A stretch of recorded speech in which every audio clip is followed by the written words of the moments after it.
89.3 FM ዳላስ the voice of the people የ2023 የመጀመሪያ ፕሮግራማችንን ጀምረናል። በድጋሚ ፕሮግራማችንን በቀጥታ የምትከታተሉና እንዲሁም በተለያየ መልኩ በፌስቡክ እና በሌሎች ሚዲያዎች የምትከታተሉ ሁሉ እንኳን ለፈረንጆቹ ወይንም እኛ ለምንኖርበት ምዕራባዊው የዘመን መለወጫ በዓል በሰላም አደረሳችሁ በማለት ነው ፕሮግራማችንን የምንጀምረው።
እንግዲህ ይህ የኢትዮጵያ ኮሚኒቲ ሬዲዮ ፕሮግራም ነው። እንደምታውቁት በዳላስና አካባቢ ጠንካራ የሆነ የኢትዮጵያ ኮሚኒቲ አለ። የዚህ የኢትዮጵያ ኮሚኒቲ የወቅቱ ሊቀመንበር ወይዘሮ አዲስ ጥበቡ በመስመር ላይ አግኝቻለሁ። ወይዘሮ አዲስ ለዚህ ሬዲዮ ፕሮግራማችን አዲስ አይደለችም። በሙያዋ ደግሞ ቤት በመግዛትና በመሸጥ በብሮከርነት ለረጅም ዓመት ልምድ ያላት ብዙ በስራ የሚተዳደሩ ሰራተኞች ያሉት ድርጅት ነው በባለቤትነት የምትሰራው። የኢትዮጵያ ኮሚኒቲ የጋራ መረዳጃ ማህበር በተለይ ወጣቶችን በማቅረብና በማጠናከር የሚያደርገውን ጥረት እጅግ በበለጠ ሁኔታ እንደሚቀጥል በዚህ በ2023 ተስፋ እናደርጋለን። ለማንኛውም በዳላስና አካባቢ ለምትገኙ ኢትዮጵያውያን እንኳን ለ2023 ዓ.ም በሰላም አደረሳችሁ ለማለት ነው የኮሚኒቲያችን ሊቀመንበር በመስመር ላይ ያገኘሁት። መስመሩ ክፍት ነው። ያው መጀመሪያ ቴንኪዩ በጣም ሁል ጊዜ በጣም በግሬስ ነው እኔም ስታስተዋውቀኝ ይህን ያህል ክብደት የሚያስፈልገው አይደለም። በስራችንም ላይ እንደውም እንደ ኮምፔቲተር መታየት የሚገባንን ሁሉ እየሰረዝክ ሁል ጊዜ የኔን ነው የምታስተዋውቀው እና በሱ በጣም አመሰግንሃለሁም። ደግሞም አያስፈልግም ይሄ ግን ቴንኪዩ ፎር ዩር ግሬስ። በተቀጣይ ደግሞ ለከተማችን ኢትዮጵያውያኖች በሙሉ እንግዲህ 2023 የሰላምና የጤና እንዲሆንልን እመኛለሁ። አንዳንድ መልእክቶች ትንሽ ጭምር ባደርግ በሱ ላይ ይሄን አመት እንግዲህ 2023 ቀኖች ይለወጣሉ። ትናንት ከዛሬ ምንድን ነው ለውጡ? እስደስ another day another dollar ብለን ማሰብ መጥፎ ነገር አይደለም። 2023 ትናንት መጣ ብለን ትናንት ማታ እንደተመኘነው የደስታ የሰላም የጤና የሁሉ ነገር እንደምንለው ነገ ደግሞ ደግሞ ስለሚያስፈልግ ሁሉን ቀን እንደ ኒው ይርስ ኢቭ ወይንም እንደ ኒው ይርስ ዴይ እንድንቆጥረውና ሁሉ ቀንም ወደ ውስጥ የምንመለከትበት ጊዜያዊ ሳቅና ጊዜያዊ ደስታ ሳይሆን ዘላቂያዊ እንዲሆንልን እመኛለሁ። እሱ ደግሞ የሚጀምረው ራስን ከመመርመር ነው አይደለም ጆጋ? ራሳችንን ሁላችንም በየቀኑ እንመርምር ለፍቅር እና አንተ ትብስ አሁን ልክ አንተ እንዳደረከው ዘውገ የሚባባል አይነት ሪሌሽንሽፕ እና ፍቅር ማሳየትን አቅም እግዚአብሔር እንዲሰጠን ለምናለሁ። በሁለተኛ ደረጃ ደግሞ ራስን መውደድ ማለት መጀመሪያ ራስን መመርመር ማለት ፊዚካሊ እና ኢሞሽናሊ ነው። ፊዚካሊ በጣም ብዙ እንደምታውቀው በህብረተሰባችን በ2022 ያየናቸው ነገሮች አሉ። በጤና በኩል ራሳችንን የጤና ክትትል ምንም ያህል የጤና ባለሙያ ባልሆነ የጤና ክትትላችንን እሱ ላይ እንድናተኩር እጠይቃለሁ። የጤና ክትትል ማለት ፊዚካል በየአመቱ እያሰራን ያለንን የጤና ችግርና ጤናማነት ራሱ ለማዳበር እንድንችል እመኛለሁ። በሁለተኛ ደረጃ ደግሞ በጣም ብዙ ሰዎች በሚያርፉ ሰዓት በኮሚኒቲው ስንሰማ የሚደርሱን አንዳንድ ነገሮች አሉ። እሱም ኑዛዜ እንደማናስቀምጥ ነው። ሁሌ አለን ብለን ስለምናስብ፣ ሞት አይመጣም ብለን ስለምናስብ ኑዛዜ አናስቀምጥም እና እነሱን ነገሮች ሁለቱን ነገሮች ላይ ብናተኩር በ2023 እያንዳንዳችን እመኛለሁኝ። እዚህ ላይ አበቃለሁ። ማመሰግነው። እንግዲህ ከተገናኘን አይቀር ለረጅም ጊዜ ተቋርጦ የነበረው ብዙዎቻችን ሁልጊዜም በየዓመቱ የምንጠብቀው በናፍቆት የምንጠብቀው የኢትዮጵያ ቀን በዚህ ዓመት ይከበራልና ይህንን አንድ ማረጋገጫ ከሰጠሽኝ በዚሁ መልካም አዲስ ዓመት በማለት ተሰናበታለሁ። አዲስ አሁን 2023 ኢትዮጵያን ዴይ እናከብራለን በትልቁ። እንደውም 20ኛው ነው የሚሆነው የዚህ ዓመት። ስለዚህ ካሁኑ ቀድመን ኮሚቴ ተዘጋጅቶ ስራ ላይ ይገኛል። ስለዚህ እንግዲህ ጥሩ ነገር እንጠብቃለን ከዛ ኮሚቴ ብዬ አስባለሁ። መልካም አዲስ ዓመት ዘውገ። በጣም አመሰግናለሁ። መልካም አዲስ ዓመት ላንቺም ለቤተሰቦችም። ክቡራትና ክቡራን ያዳመጣችሁት ከወይዘሮ አዲስ ጥበቡ የኢትዮጵያ ኮሚቴ ጋር መረዳጃ ማህበር ሊቀመንበር ጋር እንኳን ለ23ኛው ለ2023 ዓ.ም በሰላም አደረሳችሁ የሚል መልእክት ነው። እናመሰግናለን። 972-647-1893 ነው ስልካችን። መልካም አዲስ ዓመት ለሁላችሁም። በድጋሚ ቅድም በመሀል አዲስ እየተናገረች ኢየሩሳሌም ገብታለች። ደስ ብሎናል። ይሄንን አዲስ ዓመት በመምጣት ጀምረዋለች። ስለዚህ በየሳምንቱ ሌላ ቢቀር በየ2 ሳምንቱ እንደምትመጣ ነው ተስፋ ማድረገውና እኔ እንደውም ሃይፋይ ያሳይቻለሁ ስትመጪ። ዌልካም። ደስ ብሎኛል ስለ አዲሱ ዓመት። የስ መልካም አዲስ ዓመት ብለናል ሁላችንም። ኤክሳይቲንግ ነው አዲስ ዓመት በእሁድ ቀን በሬዲዮ ቀናችን ለት ስለሆነ ያው የግዲ ነው ሾው አፕ አድርገን ሾው አውት ይባላል። ሰው አሪፍ ቀን ነው ዛሬም። ተስፋ አለኝ ይሄን ዓመት ነው በጣም አሪፍ ይሆናል ብዬ። እኔ በጣም ደስ ብሎኛል። ምክንያቱም ብዙ ስራ ስላለች ነው። ብዙውን ጊዜ በስንፍና አይደለም የምትቀሪው። እኔ እንዲሁ አንዳንዴ ስም አጠፋለሁ እንጂ ግን ደግሞ ዛሬ በአዲሱ ዓመት በበዓል መምጣትሽ ትልቅ ነገር ነው። ለዚህ ስራ ያለሽን ፍቅር ነው የሚያሳየው። ያው ህልውና ይቀድምሻል፣ አይቀርም እሱ። ማርፈዱን ሁሉ እየቀነሰ ነው ያለው። ዋው አዲስ ዓመት ኒው ሬዞሉሽን በጣም ኮርተንበታል። ግርማን ብቻ ነው ረፍት የሰጠ ነው በዚህ ሳምንት። ያ እንግዲህ እናንተም በዚህ ሳምንት ማለት በዚህ በዛሬው ቀን አዲሱ ዓመት የመጀመሪያው ቀን ላይ ነው የተገናኘ ነውና 972-647-1893 ደውላችሁ ስለ ኮሚኒቲያችን፣ ስለ ራሳችሁ፣ ስለ እቅዳችሁ ለማውራት ከፈለጋችሁ ቅድሚያ ለእናንተ ነው የምንሰጠው ከፕሮግራማችን ሌላ 972-647-1893 በመደወል ሀሳባችሁ መግለጽ ትችላላችሁ። እዚህ አድርሶናል የፈጠረን ጌታ እንኳን አደረሰን እንኳን አደረሰን።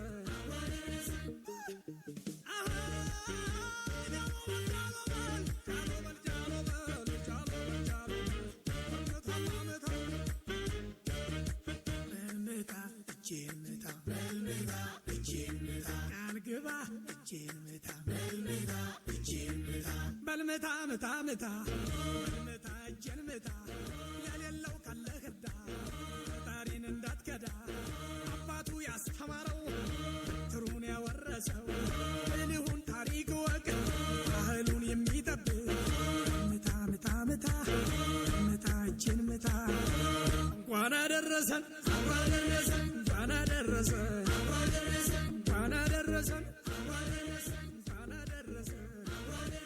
አምሮበት እዩት ጋሽዬን እድሜና ጸጋ ሰጥቶልን የሰፈር ያድባሩ ጌታ ኑርልን የእኛ መከታ እናቴ ልዩ ሆነሻል አውደ ዓመት አሸብርቀሻል ዓለም ነሽ ኩራታችን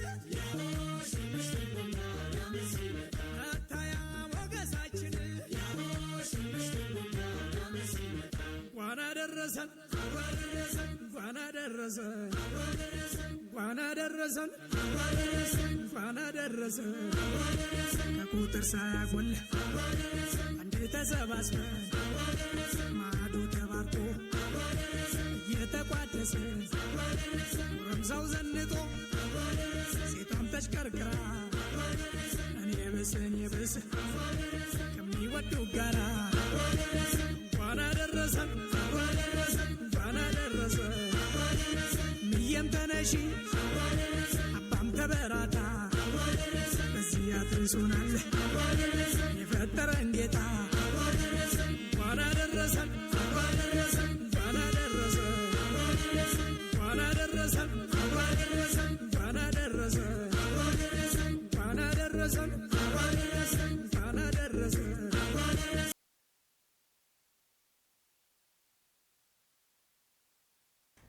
እንኳን አደረሰን አብሮ አደረሰን። ደስ የሚል ነው በእውነት 972471893 ነው ስልካችን።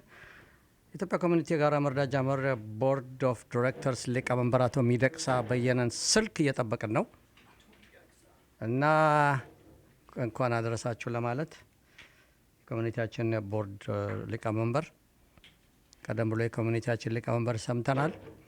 አሁን ደግሞ የኮሚኒቲያችንን የኢትዮጵያ ኮሚኒቲ ሬዲዮ ጋዜጠኛ ወይዘሪት ኢየሩሳሌም በ2023 ዓመተ ምህረት ምንድን ነው ሀሳቧ፣ ቅዷ፣ ህልሟ፣ ትልሟ ተናገረናለች።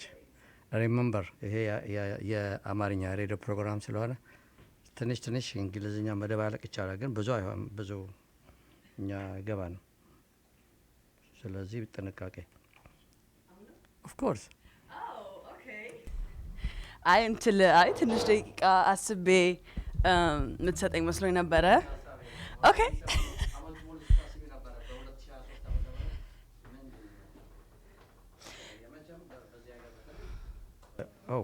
ጠፍቶ ነበር እንዴ? አመቱን ሙሉ ስታስብ የነበረው ነገር ስለሆነ ብዙ ጊዜ ያልሰጠዎች ለዚህ ነው። ምክንያቱም በተለይ እዚህ ሀገር የተለመደ ነው። ሁሉም ሰው አዲስ አመት በመጣ ቁጥር ማአት ነገር ነው ማአት ነገር ነው እና የኔን በኋላ እናገራለሁ። ነምን ያንቺ ነው እንተራው እና ከዛ ውስጥ ምን ያህሉ ነው የምንፈጽመው ነው ምን ያህሉን ነው የምንፈጽመው ነው ጥያቄው እንጂ ቃል መግባት ቀላል ነው። ቀጥይ።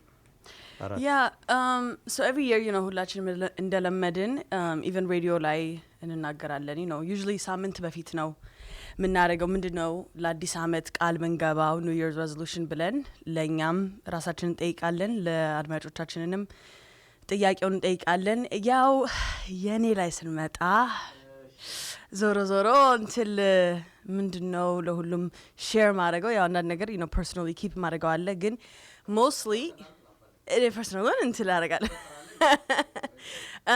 ያው አይ ቲንክ ለእኔ this year ፎከስ ማድረግ እንፈልገው ስለ ራሴ ፎከስ እንዳደረግ አይ ዶንት ኖ በአማርኛ እንዴት እንደምገልጸው ግን ቢካዝ ብዙ ጊዜም ያው በዚህ ሀገር የምንሰማው ሰልፍ ኬር ሰልፍ ላቭ ይባላል ግን አይ ቲንክ በኩልቸራችንም ብዙ ነገር ስናወራም ስናስብም በባህላችን ስለ ራሳችን አናስብም። ብዙ ጊዜ ራሳችንን አሳልፈን ለሌላ ሰው ነው የምንሰጠው። ሰዓታችንንም እውቀታችንንም whatever it is በቃ ሰርቭ እናደርጋለን እና ያው እኔም በዚህም ኮልቸር ስላደኩኝ በጣም ኤክሰሲቭ ሆኖ burnout እስከሚሰለቸኝ እስከሚያቀሸልሸኝ ድረስ ደርሶ ነበር ይሄን አመት እና which is why ብዙ ጊዜም ማልመጣው እዚህ because too much ያው ቅድምም እንዳልከው it's overwhelming እና okay well I can't mentally አልችልም physically ሰዓትም schedule ስለማይበቃ decrease ትንሽ እያደረግኩኝ so this year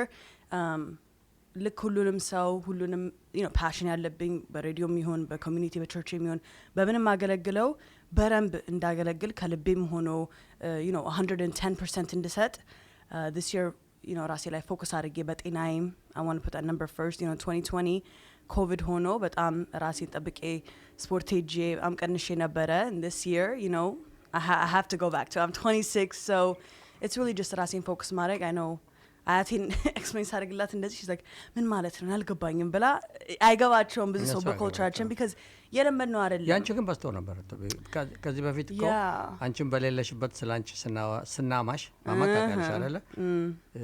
አንድ መሪ አለ የኢትዮጵያ መሪ ማናቸው ስማቸው ጠፋኝ። አንዱን ሚኒስትራቸውን ሲወርፉ ሁሉ ነገር እንዲሳካልህ 7 ቦታ ድስት አትጣዳሉ አላለ? እዛም ድስት ከተጣደ አንደኛው 2-3 ሊያር ይችላል because ሁሉንም ኮንትሮል ማድረግ ስለማንችልና በዛ በኩል አንቺም ከአቅምሽ በላይ ብዙ ነገር መስራት ከመፈለግ በጣም ቢዚ ነሽና በተለይ ይሄን ቅድሚያ ሰጥተሽ ባላንስ አደርጋለሁ ማለትሽ ትልቅ ነገር ነው። በጣም ያው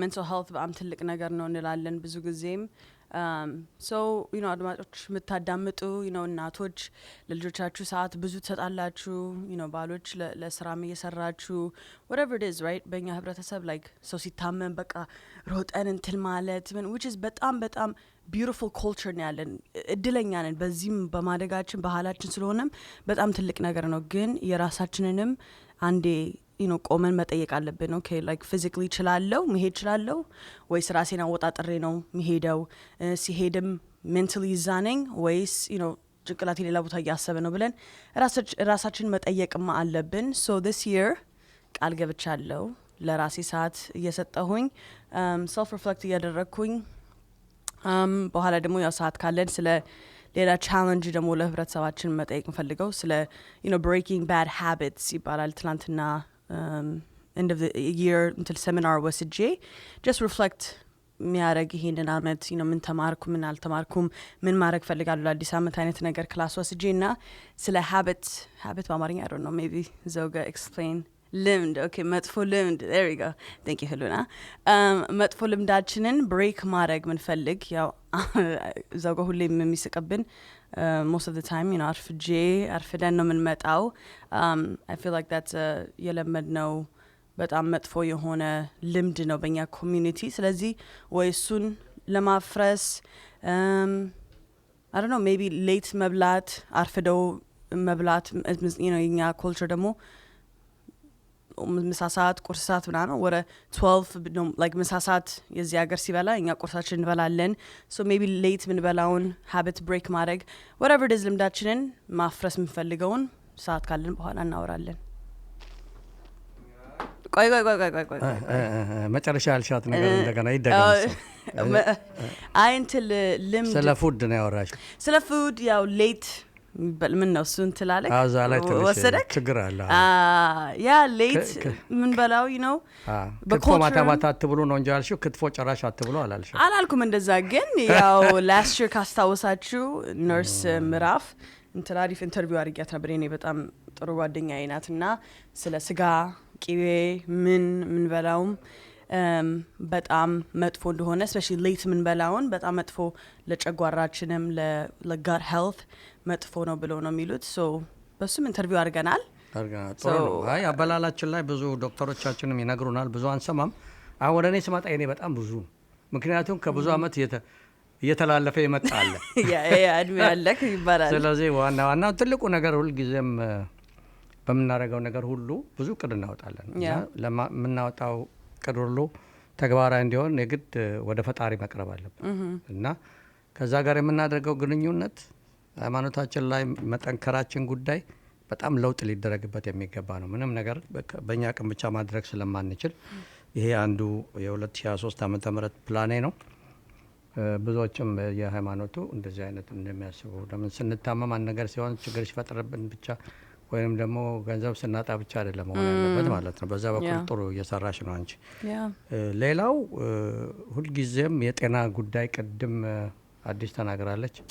የጤና መመርመር እንፈራለን እኮ አንዳንድ ጊዜ በእኛ ሰዎች ብዙ ጊዜ ምርመራ ከሄድኩኝ ዶክተርና በዛ በኩል ጥረት እንዲደረግ በዚህ ሬዲዮ ላይ ለራሴም ለራሳችንም እዚህም ደግሞ በዛ ላይ ቅድሚያ ሰጥተን እቅዱ አንዴ እሱ ነው ጤናችን ላይ ማተኮር ያለብን ነገር ነው። ፋይናንስን ገንዘብን ንብረትን በሚመለከት እንደ ልፋታችን እንደ ድክመታችን እንደ ጥረታችን አናደርግም እና በዚህ በኩል በጣም ከፍተኛ ጥረት ማድረግ አለብንና በጣም ምንድነው ህይወታችን ጤናችን ሁሉ ነገር ከተስተካከለ የሚቀጥለው ገንዘብ ነው። ግድ ለመኖር ያስፈልጋል። የተትረፈረፈ አይደለም ለመኖር ያለ ሀሳብ ያለ ጭንቀት ጥሩ ኢንካም ጥሩ ገቢ እንዲኖረን። ምክንያቱም እኛ ኢትዮጵያውያን እዚህ ሀገር ውጭ ሀገር ያለ ነው በተለይ ሃርድ ወርኪንግ ነው። ሁሉም ጠዋት ማታ ነው የሚለፋው። እየሮጡ መልፋቱ ብቻ በቂ ነው ወይ ነው የምንለፋበትን ነገር ለራሳችን የምናደርገው እንዴት ነው የሚለው ላይ በጣም ብዙ በዚህ በኢኮኖሚው የጠነከሩ ሰዎች እውቀት ሊሰጡን ይገባል። ድሮ እዚህ ሀገር የምነበርን ሰዎች 6,000 ብር 4,000 ብር ቤት ይሸጥ ነበር። 8,000 ብር ይሸጥ ነበር። 8,000 ብር 7,000 ብር በተለያየ መልኩ እናገኝ ነበር በጣም ስለምንሰራ። ግን እውቀቱ አልነበረንም። በዛን ሰዓት በዛ ዋጋ የሚገዙ ዛሬ 200 300 ነው እና አንድ ሰው 3-4 ቤት ቢኖረው ሚሊዮነር ነበር። እንዲህ አይነት ነገር ሊያመልጠን የሚገቡ ነገሮች አሉ። ስለ ቤት ጉዳይ ካነሳን የቤት ኪራይ ለምን እንደምንከፍለው የቤት ኪራይ መክፈል የለብንም። የቤት ኪራይ መክፈል ማለት ለሌሎች ሰዎች መክፈል፣ ሌሎች ሰዎች ገንዘብ እንዲያገኙ ለሌላ ሰው መስጠት ማለት ነው። እነዚህ ላይ ብቻ ስራው ላይ ስላለው ብቻ ሳይሆን አስፈላጊም ነገር ስለሆነ እዛ ላይ ትኩረት ለማድረግ በሚቻለኝ መንገድ ሁሉ ህብረተሰቡ የዚህ ተጠቃሚ እንዲሆን ትኩረት የማድረግ ሀሳብ አለኝ። ከዛ በተረፈ ግን ዋናውና ትልቁ ነገር ማድረግ እንፈልገው እኔም ራሴ ምክንያት ሆኜ የጀመርኩት ስትሪም ኦፍ ሆፕ የተሰኘ ድርጅት አለ። እንደውም በቅርብ ኢሜይል አይቼ ነበረ። ምን ኢሜይል አየሽ? ኢንተርቪው ነበረ ኢትዮጵያ ሄለን ሾው ላይ አቶ እስክንድር ታምራት የድርጅቱን ሊቀመንበር ኢንተርቪው አድርጋው ነበር። ሄለን በጣም ተደማጭነት ያለው ድርጅት ስለሆነ ያንን እድል መስጠቷ በጣም ትልቅ ለውጥ አምጥቷል። ብዙ ሰዎች እርዳታ እያደረጉ ነው። ለምን ግልጽ የሆነ ስራ ነው የምንሰራው። እኔ በአንድ ወቅት ኢትዮጵያ ሄጄ ኢትዮጵያ ውስጥ የውሃ ችግር በአይኔ ስላየው የከተማ ልጅ ነኝ አይቻል አቅም ከዛ ተመልሼ ምንድን ነው የምናደርገው እንዴት ቁጭ ብለን እናያለን በሚል ቁጭት የተጀመረ ድርጅት ነው እና ግን መጀመር ዋጋ የለውም። እንደ አቶ እስክንድር ታምራት አይነት መሪ እና ሌሎችም በኦክላሆማና ዳላስ እዚህ ግርማም አለበት እና እነዚህ ሰዎች ጥንካሬ በመሆናቸው 28 የተለያዩ ቦታዎች ወገኖቻችን ውሃ እንዲያገኙ አድርገናል። ነገር ግን በሚሊዮን የሚቆጠር 40% የኢትዮጵያ ሕዝብ ክሊን ዋተር እንደማያገኝ ቆሻሻ ውሃ እንደሚጠጣ እኛ ውሃ በጠጣን ቁጥር ይሄን ነገር ማሰብ አለብን። ውሃ በጠጣ ቁጥር እኔ ያስባለሁ 28 is nothing 28 ቦታ ምንም ዋጋ የለውም። በሺዎች የሚቆጠሩ ቦታዎች ውሃ ማስቆፈር አለብን። ይህንን ለማድረግ የሚያስችል ጉልበት አለን። ስለዚህ እዛ ላይ የማጠፋውን ጊዜ ጨምራል። ለራሴ ለኑሮዬ ለቤተሰቤ በቂ ገንዘብ እንዲኖር ይህን ሁሉ ለማድረግ መጀመሪያ ራስሽን አጠናክረች ነው። ያንን በ2023 ያንን ከማድረግ ባሻገር ትልቁ ጥረቴ እዛ ላይ ነው እና አንቺም ታግዥናለች። ሌሎችንም ወጣቶች ሁሉ እናስተባብርና ሰውን ውሃ ማጠጣት ከዛ የበለጠ በዓለም ላይ ምን ደስታ አለ? ውሃ ስጠጭ የሚሰማ ስሜት አለ። ሰዎች እኮ ውሃ ይጠጣሉ። በጣም ቆሻሻ ውሃ ምናምኖቹ እንትኖች እኮ ውስጡ የምታያቸው ጥቁሮቹ ቆሻሻዎቹ ይታዩሻል ምናምን የሚንቀሳቀሱ ነገሮች። ምርጫ የለም። ያንን ህዝብ እንደዛ አይነት ውሃ እንዲጠጣ ማድረግ እኛ እያለን እንደዛ አይነት ውሃ መጠጣት የለበትም። ለምን ከኪሳችን የምናወጣው እኮ 20 ብር ነው 10 ብር ነው 30 ብር ነው ሚሊዮን ብር አይደለም። በጣም ስለዚህ ይህን የሰማችሁ streamofhope.org ግቡና እርዱን። ከዛ በኋላ ያ የሚሰጠው ገንዘብ ማን ነው ገንዘቡ የሚቀበለው እነማን ናቸው? ኦክላሆማ ነው የሚሄደው ገንዘባችን። እነሱ ያንን መመርመርና ማወቅ ያስፈልጋል። ሁሉ ጊዜ ገንዘብ ከመስጠታችን በፊት ድርጅቱ ገንዘብ ሰብስቦ ምን እንደሚያደርገው ሰራተኞቹ የድርጅቱ እዛ ውስጥ ያሉት ኮሚቴዎች ደሞዝ አላቸው ወይ? ወጪ ይከፈላቸዋል? ዜሮ ነው። ሁሉም ሰዎች በነፃ ነው የሚሰሩት። ገንዘብ ቀጥታ ነው የሚሄደው። ስለዚህ እዛ ላይ በጣም በጣም በጣም ብዙ ጊዜ ማጥፋት በጣም የምችለውን ሁሉ በማድረግ የተወሰኑ ሰዎች ውሃ ሲጠጡ ያንን ሄጄ በተግባር አይቻለሁ። ብዙ ጊዜ ሳወራ ሰምተሻል፣ በቪዲዮም አይቻለሁ። እዛ ሄደን ህዝቡ በቃ ያለቀሰ ነው በደስታ የጨፈረ ጋቢ ሁሉ የተሰጠን እንደ ንጉስ ነው የሚቀበሉን። ለምን? ውሃ ስለጠጡ። እግዚአብሔር የሰጠን። በተለይ በሴቶች በኩል ትምህርት ቤት አይመጡም፣ ውሃ የለም እና ብዙ ነገር አለና እነዚህ ነገሮች ላይ ሪሊ እኔ ቅድም አንቺ ያልሽውን ነገር ሁሉ ለየግል ህይወታችን ከማድረግ ባንሻገር ግን ኢትዮጵያ እንወዳለን። ኢትዮጵያን ባንዲራ ስናይ የሚሰማን ስሜት በቃል የሚገለጽ አይደለም፣ ዋጋ የለውም። እንደዚህ ያደረግን የኢትዮጵያን ሙዚቃ ስንሰማ በጣም ስሜታችን ይነካል፣ ዋጋ የለውም። ዋጋ የሚኖረው ግን ሙዚቃውም ባንዲራውም ሁሉ ነገር ዋጋ የሚኖረው የተቸገራችን ወገኖቻችን ስንረዳ ነው። ምንም ነገር ሳናደርግ ብንጨፍር እነሱ ከምንም ነገር አያወጣቸው። በፖለቲካውም በኩል በዛ በኩል የሚደረገው እንቅስቃሴ አላግባብ ጋዜጠኞች ሲታሰሩ፣ አላግባብ ሰዎች በየአቅጣጫው በማንነታቸው ሲገደሉ፣ ያላግባብ ችግር ያንንም ድምጽ መሆን ሕግና ስርዓቱን በጠበቀ መልኩ ድምጽ መሆን አገርን የመውደድ ምልክት ነው። ምንም ነገር ሳያደርጉ ግን ቁጭ ብሎ አገሬን እወዳለሁ ማለት ዋጋ የለውም እና አዲስ ዘመን በመጣ ቁጥር ያለፈው መለወጥ አንችልም። ወደፊት ግን እነዚህ ነገሮች ላይ ማሰብ እንችላለን፣ ማሳተፍ አንቺንም ጨምሮ ማለት ነው። የስ ችግር የለም። 972 ነው ስልካቸው። እናንተም ያው ለአዲስ ዓመት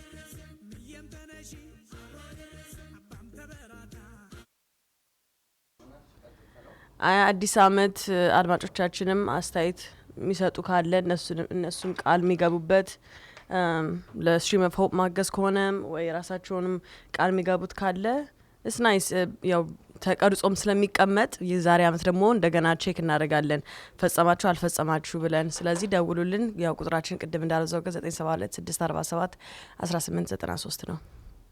ኦኬ አሁን አንድ ወገኔ ደውለህ ሀሳብን ለመስጠት ፈልገህ ስልኩ ተዘግቷል። እንደገና መደወል ይቻላል። ለማንኛውም እስከዛው ድረስ መደወል የምትፈልጉ ተዘጋጁ። ዶክተር መለሰ ባልቻን በጤናችን ጉዳይ ላይ ስለ ጤና አውርተናልና ምንም ሆነ ምንም አመት በዓልም ቢሆን ምንም ቢሆን የጤና ነገር ሳናወራ አንተውም። ስለዚህ ዶክተራችን ደግሞ በስራ ላይም ሆኖ በረፍት ሰዓትም ተደብቆም ሌላ ክፍልም ገብቶም ቢሆን ዶክተር መለሰ ሁልጊዜ ይህን ፕሮግራም ያቀርብልናልና አንቱ እያልኩ ነበር ማውራው። አንተ በል ተብዬ ተፈቅዶልኝ ስለሆነ ያው የሬዲዮ ፕሮግራም አንቱ ብዬ አላውቅም። እኔ አይደለሁም እያለ ነው ልጁ ኮምፕሌን እየመጣ ነው ከመረ ብዬ እል ነበር። ለማንኛውም ዶክተር መለሰ ባልቻን በድጋሚ ከልብ እናመሰግናለን። 4ኛ ዓመቱ መሰለኝ ሳይቋረጥ በተደጋጋሚ በየሳምንቱ ከኮቪድ ጀምሮ እስካሁን ድረስ አብረን ቆያለን። እድሜና ጤና ይስጠን ወገን፣ አብረን ቆያለን። መስመሩ ክፍት ነው ዶክተር። እሺ ጤና ይስጥልኝ። የዓመቱ መጀመሪያ ቀን ነው። ሁሉንም አድማጮችንም እናንተንም እንኳን አደረሳችሁ እላለሁ። ከነበረው ከዚህ ከ2022 ከነበረው ዓለም አቀፍ ጫናውም ውጥረቱም ችግሩም የሚቃለል ዓመት ያድርገው መጪውን ዓመት። ዛሬ ሬዲዮ ጣቢያችሁ እንግዲህ የወንድ ብቻ እንዳይሆን ያው ጄሪ ተገኝታ ሴትም ቀላቅላለች። ጥሩ ነው። ሌላ ስለ ጤና እያወራችሁ ነበር። ጥሩ ነው ያላችሁት ነገር። ጤና እንግዲህ ባለፈው የበሽታ ለመኖር ብቻ ሳይሆን ሌሎችንም ነገሮች ያካትታል። በሽታም ሳይኖር ሌላ አይነት ጤንነቶች ስላሉ እነሱንም አመጋገባችንንም በበዓላት ማስተካከሉ ያው እንዳለ ነው ማለት ነው። ባለፈው ሳምንት ስለ ጉበት በሽታ ስለሚያመጡ ቫይረሶች ነበር ከግርማ ጋር ሆነን ያቀረብነው። ይቀጥላሉ። 5ቱንም ጉበት በሽታ የሚያመጡ ቫይረሶች ላይ ይቀጥላለሁ። በዚህ ሳምንት ግን በበዓሉ ምክንያት ብዙ ተደጋግሞ የሚነሳ ዜና አለ። ምንድነው ይሄ? ኮቪድ ብንተወውም እሱ አልተወንም ማለት ነው። በኮቪድ ምክንያት 2 ወሳኝ የሆኑ ነገሮች በዚህ ሳምንት ስለመጡ ነው። እንደዛው በዓልም ስለሆነ እነሱ ላይ የማደርገው አዲስ የመጣ XBB 1.5 የሚባል የኦሚክሮን ዝርያ ኦሚክሮን የሚባል መጥቶ ነበር። መጨረሻ ትዝ ይለን እንደሆነ ልክ ከሰማይ እንደዘነበ ሁሉም ቤት በሽተኛ የበዛበት ሰዓት ግን በደንብ የማይገድል የኮቪድ ቫይረስ ነበረ።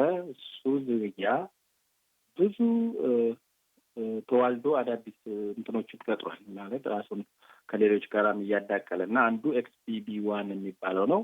XBB1 አሁን 1.5 ደግሞ የሚባል XBB 1.5 የሚባል አለ። እሱ በዚህ ባሳለፍነው ሳምንት ከዲሴምበር 20 አካባቢ ጀምሮ በአንድ ሳምንት በ20% ጨምሯል። ከአዲስ ከሚያዙ ሰዎች ወደ 21% ጭማሪ ያሳየው እሱ ነው እና ዶሚናንት እየሆነ ነው ማለት ነው በአሜሪካን ውስጥ። ይሄ ለምን ያሰጋናል የሚለው አንዱ ነው። ምክንያቱም ይሄ ቫይረስ ራሱን ለውጦ የመጣ ነው። ሰውነታችን ይሄ የወሰድነው ክትባት ህዋሶቻችንን የበሽታ መከላከያ ህዋሶቻችንን ያሰለጠነው እንዲህ አይነት ቅርጽ ያለው የዚህ አይነት ፕሮቲን ያለው ቫይረስ ሲመጣ ተከላከል ኮቪድ ነው ብሎ አሰልጥኖት ነበር እና ሰውነታችን ውስጥ ያሉት ክትባቶች እስካሁን የወሰድናቸው ኦሚክሮንም ይከላከላሉ፣ ሌሎችንም ይከላከላል። ከኦሚክሮን ደግሞ አሁን ባይቫለንት የሚባል አዲስ ክትባት መጥቶ ነበር፣ እንደ ቡስተር ውሰዱ እየተባለ የነበረ እነሱንም ሁሉ ጥሶ የሚያልፍ ነው ይሄኛ XBB 1.5። ያ ማለት ጉንፋን ነክ ነገር ሲይዘን ክትባት ወስጃለሁ ቡስተር ወስጃለሁ እና እሱ አይዘኝም ብሎም አለመዘናጋትን ይጠይቃል ማለት ነው። እና የዚህ ቫይረስ መምጣት እንደገና የቻይና በፖሊሲዋ መለወጥ ምክንያት ቻይና ዘሆል ቻይና እስከ 250 ሚሊዮን ሰው ኢንፌክት ሆኗል ብለው ነው የሚሉት እና በዚህ ምክንያት አሜሪካ አዲስ የጉዞ ገደብ ሳይሆን የምርመራ እንትን አውጥታለች። መመሪያ ማለት ማንኛውም ቻይናዊ እዚህ ሀገር ሲመጣ ቻይና ሄደ ሰው ወደዚህ ሀገር ሲገባ ምርመራ ማድረግ አለበት እና ኔጌቲቭ የሆነበት ሪዛልት ማሳየት አለበት የሚል ሁለቱ በዚህ ሳምንት ጎልተው ስለታዩ ኮቪድን በዚህም ሳምንት እንንካው በሚል ነው እንጂ ስለ ኮቪድ ማስተማር ትተን ነበር። ለምንድን ነው በዚህ ሳምንት ማስተማር ያስፈለገን? ይሄ አዲሱ ዝርያ እንዳልኩት ያለንን ክትባት ሁሉ የመከላከያ ክትባት ጥሶ የሚያልፍ ስለሆነ በሽታ ሊያስከትልብን ይችላል። ላይገድል ይችላል። በጣም ገዳይ ላይሆን ይችላል፣ ግን ስቃዩ ከባድ ነው። እንደገና ይሄ በሽታ በዚህ ሰዓት ይሄ ቫይረስ ብቻውን አይደለም። ፍሉ አለ። እንደገና ይሄ ሬስፓራቶሪ ሲንስቲያ ቫይረስ የሚባል RSV የሚባልም አለ። ሶስቱ በጥምረት ነው የሚያጠቁት ማህበረሰቡን። ስለዚህ እነዚህ ሶስቱ አብረው ስለሚመጡ ከማህበረሰብ ክፍሎቻችን በዚህ በሽታ የሚጠቁ እስከ ሞትም ሊደርሱ የሚችሉ ሰዎች ስለሚኖሩ ማሳወቁ ጥሩ ነው። ለምንድን ነው የምናሳውቀው? በዚህ ሰዓት ብዙ ነገሮች አሉ እየተካሄዱ ያሉ። ለምሳሌ አሁን በዚህ ሳምንት በአየር ለውጡ ምክንያት ሰዎች የመሰባሰቢያ እድል አላቸው። በወቅቱ አንድ ያስገድዳል። ምክንያቱም ቀዝቃዛ ስለሆነ ሁሉም ሰው ቤት ውስጥ አንድ ላይ ይሰባሰባል። የመታፈግ እና የትንፋሽ በደንብ ቤት ውስጥ ሁሉም ሰው ተሰባስቦ ትንፋሽ የመለዋወጥ እድል አለው። ይሄ ሁሉም ሰው ደግሞ ስራ ሰርቶ ነው የሚመጣው። ከተለያዩ ሰዎች ተገናኝቶ ነው የሚመጣው እና አንዱ ሰው ይዞልን እንዲመጣ ይችላል ቤት ውስጥ ማለት ነው። አንዳንድ ቦታዎች ሄጄ ነበር በዚህ ሳምንት። ይሄ ግራጁዌሽንም አለ፣ ሌላም ቦታ ስብስብ ሲሄድ የሚያስችል ሰው አለ። ሁሉም ጋር ከአንድ በላይ አንድ ድግስ ላይ ብዙ ሰው እያሳለ አይቻለሁ እና ማህበረሰባችን ውስጥ የመተንፈሻ አካል ህመም በደንብ አለ ማለት ነው። ስለዚህ አሁን ግራጁዌሽን አለ፣ ዌዘር አለ፣ ቴንክስ ጊቪንግ ነበረ፣ ክሪስማስ የፈረንጆቹ ገና ነበረ፣ አዲስ ዓመት አሳልፈናል፣ ዛሬም እያከበርን ነው። ከፈረንጆቹ ደግሞ በላቀኛ ጥምቀት አለን፣ እንደገና ገና የዛሬ ሳምንት አለን። ሌሎች ሃይማኖታዊ መሰባሰቦች አሉ፣ ኮንሰርቶች አሉ። እነዚህ በሙሉ እንደገና ይሄ በፍላይት ካንስሌሽኑ የእኛም ሰው ሊጠቃ ይችላል። አየር መንገድ ውስጥ ለብዙ ሰዓት መቆየት አለ። እነዚህ ሁሉ ሁኔታዎች ለመተንፈሻ አካል ህመም ስርጭት ምቹ ስለሆኑ ቤተሰቦቻችን፣ ማህበረሰቡ እንዲጠነቀቅ ማሳሰብ እፈልጋለሁ። ስለዚህ ምንድን ነው ማድረግ ያለብን ነው? አንደኛ መመርመር መቻል ነው። መመርመር ለምን ይጠቅማል? ማንኛውም የጉንፋን አይነት ምልክት ሲገኝብን ኮቪድ ስክሪን ማድረግ ያስፈልጋል። ሌላ ፍሉ ሊሆን ይችላል፣ እሱንም መመርመር ያስፈልጋል። ለምንድን ነው የምንመረመረው? ምን ያደርግልናል ካል ኮቪድም ፍሉም በሽታዎቹ ጽኑ ህመም እንዳያስከትሉና ወዳልተፈለገ ወደ ሆስፒታል ገብቶ እስከ መተኛት እንዳያደርሰን መድኃኒቶች አሏቸው የሚሰጡ። የፍሉ ለምሳሌ እስከ 4 ቀን ባለው ይመስለኛል ታሚ ፍሉ ምናምን የሚባል አለ። በዛ ወቅት ከደረስንበት ታክሞ አደገኛ ህመም ውስጥ እንዳይገባ መከላከል ይቻላል። ብዙ ሞቶችም አሉ በእነዚህ በሽታዎች የሚከሰቱ። እንደገና ሌላው ደግሞ ኮቪድም የተለያዩ በሽታው መጥፎ እንዳይሆን ስር እንዳይሰድና አደገኛ ሁኔታ ደርሶ እንዳይገለን የሚያደርግ መድኃኒት ስላለ መመርመር አንዱ የመጀመሪያው እርምጃ ነው ማለት ነው። ከዛ ውጭ ግን እንዳይዘን ማስክ ማድረግ አለብን። ማስክ እንደ ማንዴት አሁን ቢመጣም ህብረተሰቡ አይቀበልም። ማስክ እነዚህን 3 በሽታዎች የመከላከል አቅም ግን አለው። መች እናድርግ? ኦኬ፣ እንደዛ ከሆነ መች እናድርግ፣ የት እናድርግ የሚለው ነገር ስናስብ ለምሳሌ ምልክቶች ካሉብን አንድ ሰው ያስነጠሰው ሳል ያለበት የጉሮሮ መቅሰል ያለው ሰዎች ጋር መሰባሰብም የለበትም። ከሄደም ማስክ አድርጎ መሄድ አለበት። እንደዚህ አይነት ሰው ካየን ራሳችንም ማስክ አድርገን ብንገኝ ራሳችንንና ቤተሰባችንን እንጠብቃለን። እንደገና ሌሎች ደግሞ ማህበረሰባችን ውስጥ እንደዚህ ቤተሰባችን ውስጥ በሽታ የሰውነታቸው መከላከያ የበሽታ መከላከያ የተዳከሙ ሰዎች አሉ። በተለያዩ ምክንያት ለምሳሌ ነፍሰ ጡሮች ሊሆኑ ይችላሉ። ተጓዳኝ ህመም ያላቸው የሚወስዱት ሕክምና ኢሚኒቲያቸው የሚቀንስባቸው ሰዎች ሊኖሩ ይችላሉ እና እንደዚህ አይነት ቤተሰብ ባለበት ማስክ ማድረጉ ጥሩ ነው። እንደዚህ መሰባሰቢያ ቦታዎች። ሌላው ደግሞ ይሄ ማንኛውም ሃይማኖታዊም ሆነ ሌሎች የበዓላት ዝግጅቶች ላይ ማስክ ማድረግ ያለብን ሰዎች ማስክ ማድረግ አለብን። አሁን ያልናቸው ኮንዲሽኖች ያሉብን ሰዎች በቤታችን ይሄ ሁለቱ ነው። አንዱ መመርመር ነው ብለናል፣ ማስክ ማድረግ ለመከላከል። ሶስተኛው ክትባት ለመውሰድ ሌት አይደለም። ለማንኛውም ለፍሉም ይሁን ለኮቪድ ክትባት ያልወሰድንና መውሰድ የሚገባን ሰዎች ብንወስድ አሁንም አልረፈደም የሚል ነው። እነዚህ ሶስቱ ነገሮች ናቸው እና እኛ ከሌላው ከዚህ አካባቢ ማህበረሰብ በበለጠ የመሰባሰቢያ እንትናችን የሰፋ ነው። ከበዓላት እንኳ 2 ተጨማሪ በዓላት አሉ። 3ቱ ከፈረንጆቹ ጋር አክብረን የራሳችን ገና 2 አለ። ይሄን ሁሉ እናደርጋለን። ሙዚቀኞች ይመጣሉ፣ መዝናኛዎች በብዛት አሉ። ስለዚህ በዚህ ወቅት እነዚህ አይናቸውን እንትኖች የጥንቃቄ እርምጃዎች መውሰድ የመከላከልና ከመጣብንም የሕክምና አገልግሎት እንድንከታተል የሚል ነው እና አንድ ነገር ማሳሰብ የምፈልገው ምልክቶች እያሏችሁ ይሄ ሰው የሚሰባሰብበት ቦታ ባትሄዱ፣ የእምነትም ቦታ ወይም ከሄዳችሁም ደግሞ ማስክ አድርጋችሁ ራቅ ያለ ቦታ፣ ገንጠል ያለ ቦታ ከሰው ተለይታችሁ እንትን ብትሉ ጥሩ ነው። ምክንያቱም ሌላውን መጠበቅ አለብን። ራሳችንን ብቻ ሳይሆን ሌላ ቤተሰቡ አደገኛ ሁኔታ ያለበት ሰው ሊኖር ይችላል። ህጻናት ያሉበት፣ ነፍሰ ጡሮች ያሉበት ቤተሰብ ሊኖር ስለሚችል ለሌሎችም መጠንቀቅ ስለሚገባን እንዲህ አይነት ችግር ካለን ምልክቶች ካሉን እንደዚህ ሰው የሚሰባሰብ ቦታ ባንሄድ የሚል ነው። ቢያንስ እስከ 7 ቀን ምልክቱን ካየን በኋላ እስከ 7 ቀን እስከ 5 ቀን አስተላላፊ ልንሆን ስለምንችል በዛ ጊዜ ከቤት ባንወጣና ማህበረሰብ ውስጥ ባንቀላቀል፣ ስንሄድ ግን መጠንቀቅ እንዳለብን ላሳስብ ነው። መጪው ጥምቀትም አለ፣ ገናም አለ። ስለዚህ መልካም ገና፣ መልካም ጥምቀት እና መልካም አዲስ ዓመት በማለት የዛሬውን ዝግጅቴን በዚህ እዘጋለሁ። አመሰግናለሁ። እጅግ በጣም ነው የምናመሰግነው። ከዶክተር መለሰ ባልቻ ጋራ በጤናችን ጉዳይ ነው የተወያየ ነው። የሳምንት ሰው ይበለን። ስለ ጥምቀት ከተነሳ ስለ ገና ከተነሳ ባለፈው ዓመት ጥምቀትን በጎንደር ነበር ያሳለፍኩት። እጅግ በጣም የተደሰትኩበት ጊዜ ነው። በዚህ ዓመት ብዛት ያላቸው ጥምቀትን በጎንደር ብለው ብዙ ወገኖቻችን ወደ አዲስ አበባ እየተጓዙ ነው። ሁሉንም በሰላም ይመልሳቸው። 972 1893 ነው ስልካችን። 12 የጣቢያ መሳሰቢያዎች ይኖሩናል። ሄሎ የስ ኦኬ። እንግዶች በአጋጣሚ ስልክ እየተደወለ አድማጮቻችን መግባት ሲፈልጉ ድሮፕ ያደርጋል። ግን እንደገና ሞክሩ። 972 647 1893 ነው ስልካችን።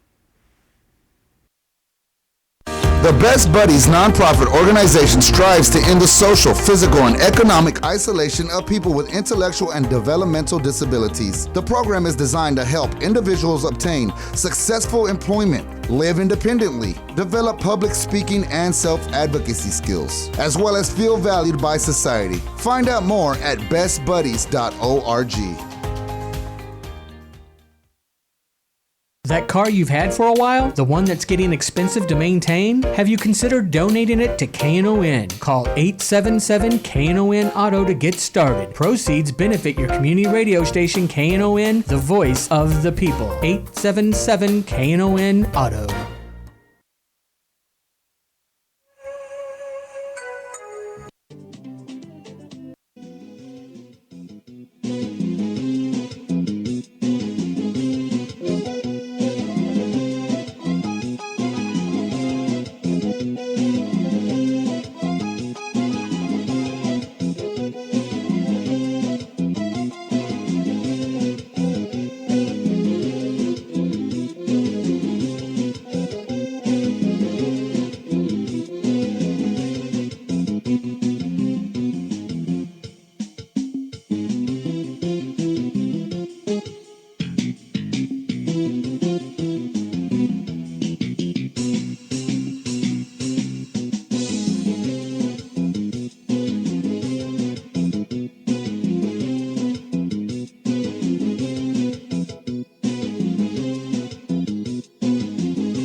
የቀረኝ ነገር አለ።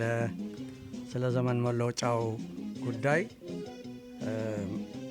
ከተናገርኩት ትንሽ የሚቀራለ ብለሻል። አሁን ያንቺ ሆልድ ያዥ እሱን የኮሚኒቲያችንን ቦርድ ኦፍ ዲሬክተር ሊቀመንበር አቶ ሚደቅሳ በየነን በመስመር ላይ አግኝቻለሁ። አቶ ሚደቅሳ ለሬዲዮ ፕሮግራማችን አዲስ አይደለም፣ በኢትዮጵያ ኮሚኒቲንም ለማገልገል አዲስ አይደለም።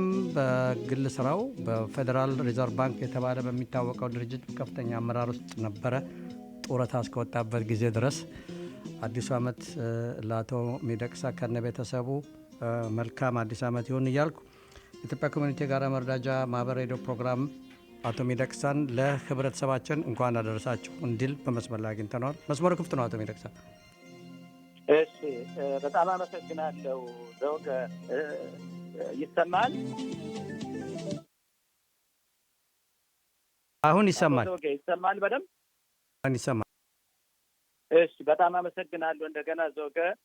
እንዲሁም የሬዲዮ ክፍል አገልጋዮቻችን ጄሪ ግርማ፣ እንዲሁ ህልውና ለምታደርጉት ነገር አንድም ቀን ደከመን ሰለቸን ሳትሉ እንደውም እዛው ሬዲዮ ስቴሽን ድረስ እየሄዳችሁ ህብረተሰቡን ስለምታገለግሉ ሪሊ ከልቤ አመሰግናችኋለሁ። እናመሰግናለን። ቅድም አቶ ሚደቅሳን ሳስተዋውቅ በመሀል ሙዚቃ እንደነበረ አቶ ህልውና ቴክኒሽያናችን ነግሮኛል። በድጋሚ የምታዳምጡት ከአቶ ሚደቅሳ በየነ የኢትዮጵያ ኮሚኒቲ የጋራ መረዳጃ ማህበር ቦርድ ኦፍ ዲሬክተር ሊቀመንበር ጋር የምናደርገውን ቃለ ምልልስ ነው አልኩና አቶ ሚደቅሳን ባጭሩ ለማስተዋወቅ አዲስ ዓመት ስለሆነ በአዲስ መንፈስ በዚህ ሀገር በፌዴራል ሪዘርቭ ባንክ የተባለ በሚታወቀው በከፍተኛ አመራር ላይ የነበረ ኢትዮጵያን ኮሚኒቲ ለረጅም ጊዜ ያገለገለ አሁንም እያገለገለ የሚገኝ ወንድማችን ነው። ጡረተኛ ነው። አሁን በመስመር ላይ አግኝቼዋለሁ ብዬ ነበር ያስተዋወቅኩት። አሁን እንደገና ወደ አንተ ልመለስ።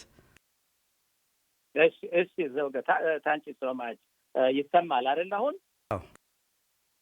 እሺ እንደገና አቶ ዘውገ፣ ጄሪ ግርማ እንዲሁም አዲሱ ወጣት አገልጋይ ህልውና ለምታደርጉት ነገር ኮሚኒቲውን በየሳምንቱ ደከመን ሰለቸን ሳትሉ በየጊዜው እየመጣችሁ ለምትሰጡት አገልግሎት በጣም በጣም በኮሚኒቲ ስም አመሰግናችኋለሁ።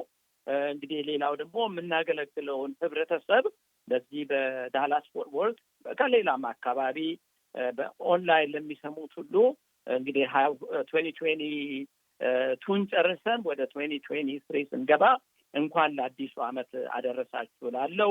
እንግዲህ አዲስ ዓመት ሲቀየር ያው የድሮውን ያለፍነውን ዓመት ካለፍነው ዓመት ምን ተምረናል፣ በሚቀጥለው ዓመት ምን እናስተካክላለን፣ አዲሱ ጎላችን ሁላችን እንግዲህ እንደሱ ፕላን እናደርጋለን። እንግዲህ አሁን ለኮሚኒቲያችንም በተለይ ለሀገራችን እኔ ከ2022 ወደ 2023 ስንገባ አሁን በጀመርነው ዓመት ሀገራችን ውስጥ ሰላም ወርዶ እርስ በርስ የሀገራችን ሕዝብ በጎሳ በሃይማኖት በተለያዩ ጉዳዮች ጦርነት ከመክፈት ይልቅ አንድ ላይ ሆነው አንድ ላይ ሁላችንም ሆነን ያንን ሕዝባችንን ሀገራችንን ጥሩ ታሪክ ያላትንን ሀገር ሪሊ በህብረት በፍቅር በአንድነት እንድናገለግል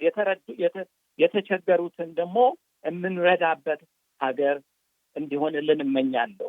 ከ2022 የምንማራቸው ብዙ ነገሮች አሉ፣ ጥሩም መጥፎዎችም አሉ። ስለዚህ ከጥሩን ይዘን ወደ 2023 መጥፎን ደግሞ ትተን ወደ አዲሱ ዓመት እንድንሸጋገር እንግዲህ ጠይቃለሁ፣ እጸልያለሁ። እንደገና በህብረተሰባችን የምናገለግለውን ህብረተሰብ ማመስገን እወዳለሁ። በጣም በዲኤፍደብሊው አካባቢ ያሉት ህብረተሰባችን የኮሚኒቲ መንበራችን በጣም ደጎች ናቸው። ይህንንም ደግነት እንዲሁ በቃል ብቻ ሳይሆን በጣም በደንብ አሳይተዋል። ከፈንድ ሬዚንግ ለተጎዱት በጦርነትና በተለያዩ ነገሮች ለተጎዱ ወገኖቻችን በደንብ ገንዘባቸውን ጊዜያቸውን ሰጥተው ያንን የመጣንበትን ደሃ ሀገር ሳይረሱ ብዙ ነገር ረድተዋል። አሁንም በዛው እንድንቀጥል እጠይቃለሁ። ሪሊ እኔንና ከኔ ጋር የሚሰሩትን ወይዘሮ አዲስን የቦርድ ሜምበሮችን ከወይዘሮ አዲስ ጋር የሚሰሩትን ሁሉ የኮሚኒቲ አገልጋዮችን ያው በእናንተ ስም አመሰግናለሁ። አዲሱ ዓመትም የሰላም፣ የብልጽግና፣ የፍቅር እንዲሆንልን እመኛለሁ። በርቱ አቶ ዘውገና ሌሎቻችሁ በሙሉ መልካም ቀን እላለሁ። ሃፒ ኒው ይር።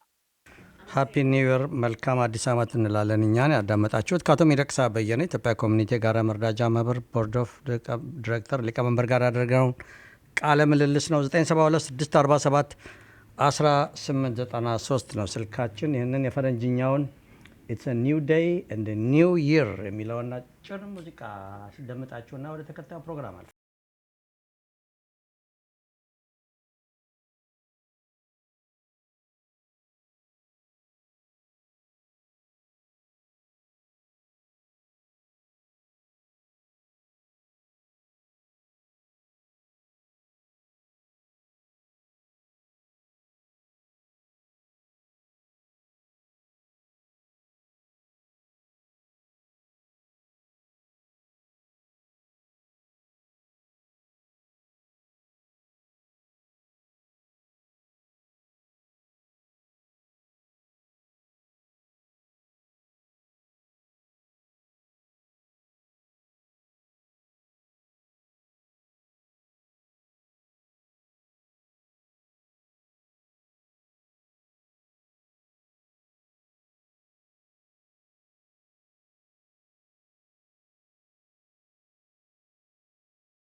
ይሄ አዲስ ተስፋ አዲስ ህይወት እያለ ነው እንግዲህ ዘፋኙ ስለ አዲሱ ዓመት ያንጎራጎረውን ያዳመጥ ነው በፈረንጅኛው ቋንቋ።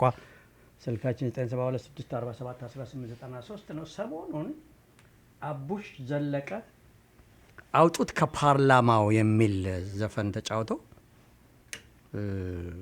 እስር ቤት ገብተዋል በዚህ ምክንያትና ደጋግሜ ያዳመጥኩት ተፈቷል። አሁን እንደሰማሁት ከሆነ መፈታቱ ሳይሆን መታሰሩ ራሱ የሚገርም ነው። አንድ ዘፋኝ ሀሳቡን ገልጾ ነው እና አንዳንድ ጊዜ በእርግጥ ሰው የሚያነሳሳ እርስ በርስ የሚያጋድል አይነት ነገር ቢሆን ይገባናል። ግን እኔ ሰማሁት፣ እኔ እናንተ እንዴት እንደሰማችሁት እንጃ። ሀሳቡን የገለጸው የመሰለውን ያለውን ሁኔታ እና በዚህ ምክንያት ሰውን ማሰር በጣም ደስ የማይል ነገር ነው። 972 ነው። ለማንኛውም እናንተ ካልሰማችሁት እንስማው።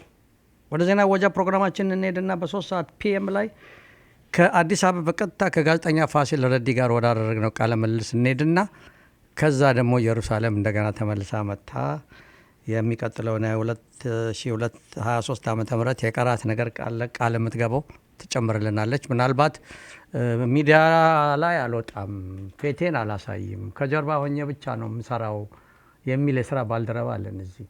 ስሙ ህልውና መለሰ ባልቻ ይባላልና እሱ አየር ላይ አልወጣም ብሎ ስላስቸገረ የእሱንም አብረች ነው አይደለም የምታቀርቢልን? ትክክል።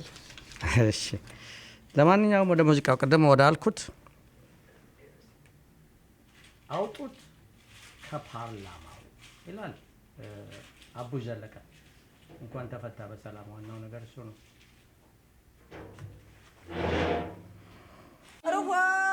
መረባ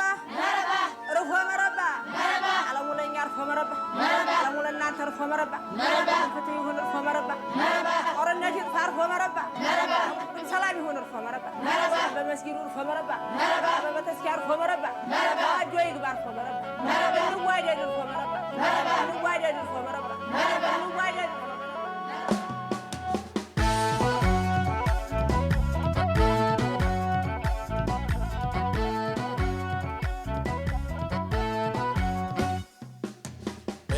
በይሰላ አንቺ ወሎዬ አላምባሯ ጉብል ቀብራርዬ በይሰላ አንቺ ማርጣዝማ ውድድ አረኩሽ ምስለኔውን ሳልሰማ ውቤ ሳልሰማ መስለኔውን ሳልሰማ ማሬ ሳልሰማ መስለኔውን ሳልሰማ አንቺዬ ሳልሰማ መስለኔውን ሳልሰማ ውዴ ሳልሰማ መስለኔውን ሳልሰማ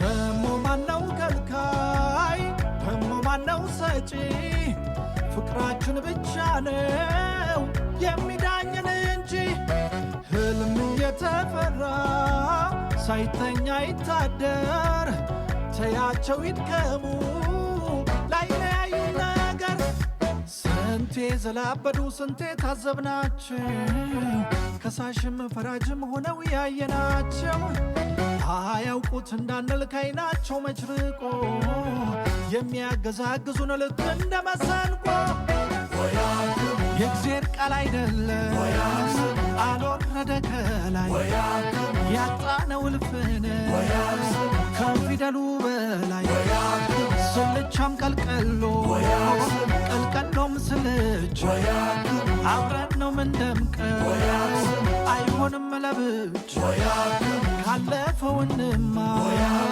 ከመጣንበት እየተጠላለን አንቁም ከዳገት ሰማያዊ ልባስ በውስጡ መርዝ ይዞ ስንቱ መንገድ ሳት ያችን አንቀጽ መዞ አይ መዞ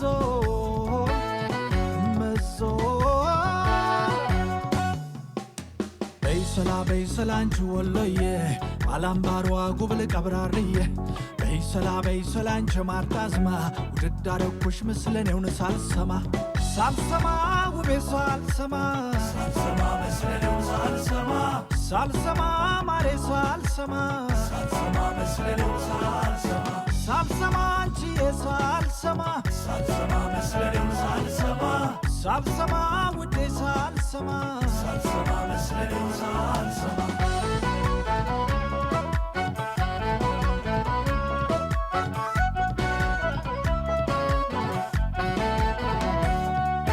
ያተረፍነው የለም ያጎደልነውን እንጂ የሚያገዝፈንን ጥለን ለሰፈር ስንዋጅ አንዱን ለማጥፋት ሚደክመውን ያህል እርፍ ጨብጦ ቢያርስ ከየት በደረስን ጸጋውን ሳይነሳን በችግር ጎበጥን በእናንተውን ተፈንቶ ነፍስ እየገበርን የካቻምነው እንቅፋት ዘንድሮም ከመታን የታለ እውቀታችሁ ያለን እንካሳጣን አውጡት ከፓርላማ ያንን የሞት መዝገብ የጨው ዘር እንዳንሆን እንድንሰባሰብ ለሰው ቦታ የለም ዜጋ ያውቅ ዘውግ እንጂ ስንት ዓመት አየነው ለማንም አይበጅ አትማሉ በሱ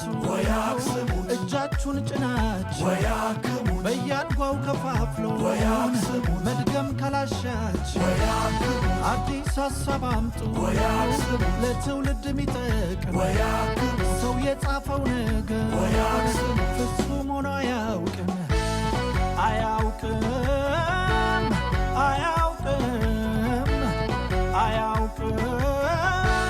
ፍጹም ሆኖ አያውቅም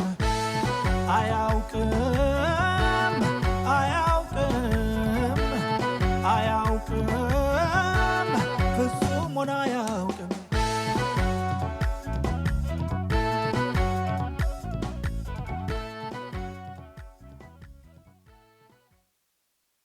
የአቡሽ ዘለቀን ሙዚቃ በቅርብ ለመከታተል ሞከርኩ፣ አዳመጥኩት። ግጥሞቹ በጣም የሚገርም ነው እና ምንም ለስር የሚያስደርግ ነገር እኔ አላየሁበትም። ሳልሰማ ውቤ ሳልሰማ ምስለኔው ሳልሰማ ባልሰማ ማሬ ሳልሰማ እያለ በምሳሌ አድርጎ በተለይ ወደ መጨረሻ ላይ አንዳንድ ያነሳቸው ነገሮች ሁላችንንም እንደ ሌላው ሰው ሆኖ ነው የተናገረው። ደግሞ የኪነ ጥበብ ባለሙያ ይሄ ነው ስራው። ሌሎችም የሚያንዘፈዝፈን ጥለን ለሰፈር ስንዋጅ አንዱን ለማጥፋት የሚደክመውን ያህል ይልና እርፍ ጨብጦ ቢያርስ ከየት በደረስን ይላል። አሁን ይሄ በጣም ጸጋውን ሳይነሳን በችግር ጎብጠን በንተው አንቶ ፈንቶ ነፍስ እየገበርን ያካቻምን እንቅፋት ዘንድሮም ከመታን የታለ እውቀታችሁ ያለንን ካሳጣን ወይ አክሙት ወይ አውጡት ከፓርላማ ወይ አክሙት ያንን የሞት መዝገብ የጨው ዘር እንዳንሆን እያለ ነው። እና ለእኔ አንድ ሰውና ሰውን የሚያጋጭ ዘርና ዘርን የሚያጋጭ አንዱን ኮስሶ አንዱን የሚያደርግ ወይም ደግሞ ተነስ ከሌና ይሄኛው ዘር እዛኛው ላይ ተነስ አይነት ቢሆን መንግስት እርምጃ መውሰድ አለበት። ግን እንዲህ አይነት የሀሳብ መግለጫዎችን በሚመለከት የሚደረግ ነገር አይገባኝም። 972 47 1893 ነው ስልካቸው።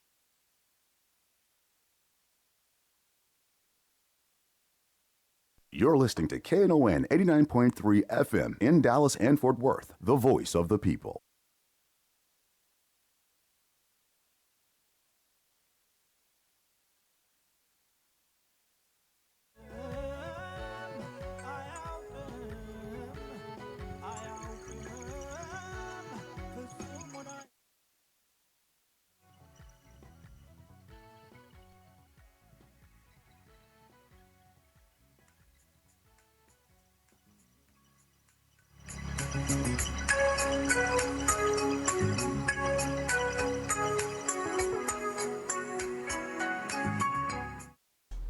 አድማጮቻችን አሁን ሰዓታችን 3 ሰዓት ስለሆነ ከዚህ ቀጥሎ ዜና እናቀርባለን። ዜና ማንብልን አቶ ዘውገ። አቶ ስለሚለው ሹመት ከልብ አመሰግናለሁ።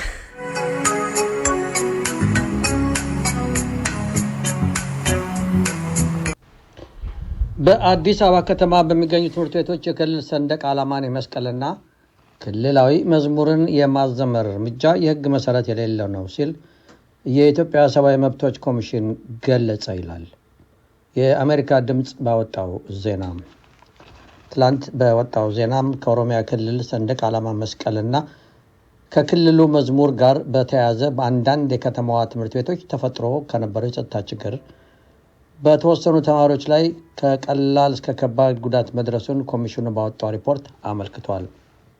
እንዲሁም የአዲስ አበባ ከተማ ከንቲባው ወይዘሮ አዳነች የሰንደቅ ዓላማና የመዝሙር ጉዳይ ሰበብ ሆነ እንጂ ጉዳዩ ፖለቲካ ነው ማለታቸውንም ዜናው ጨምሮ ገልጿል።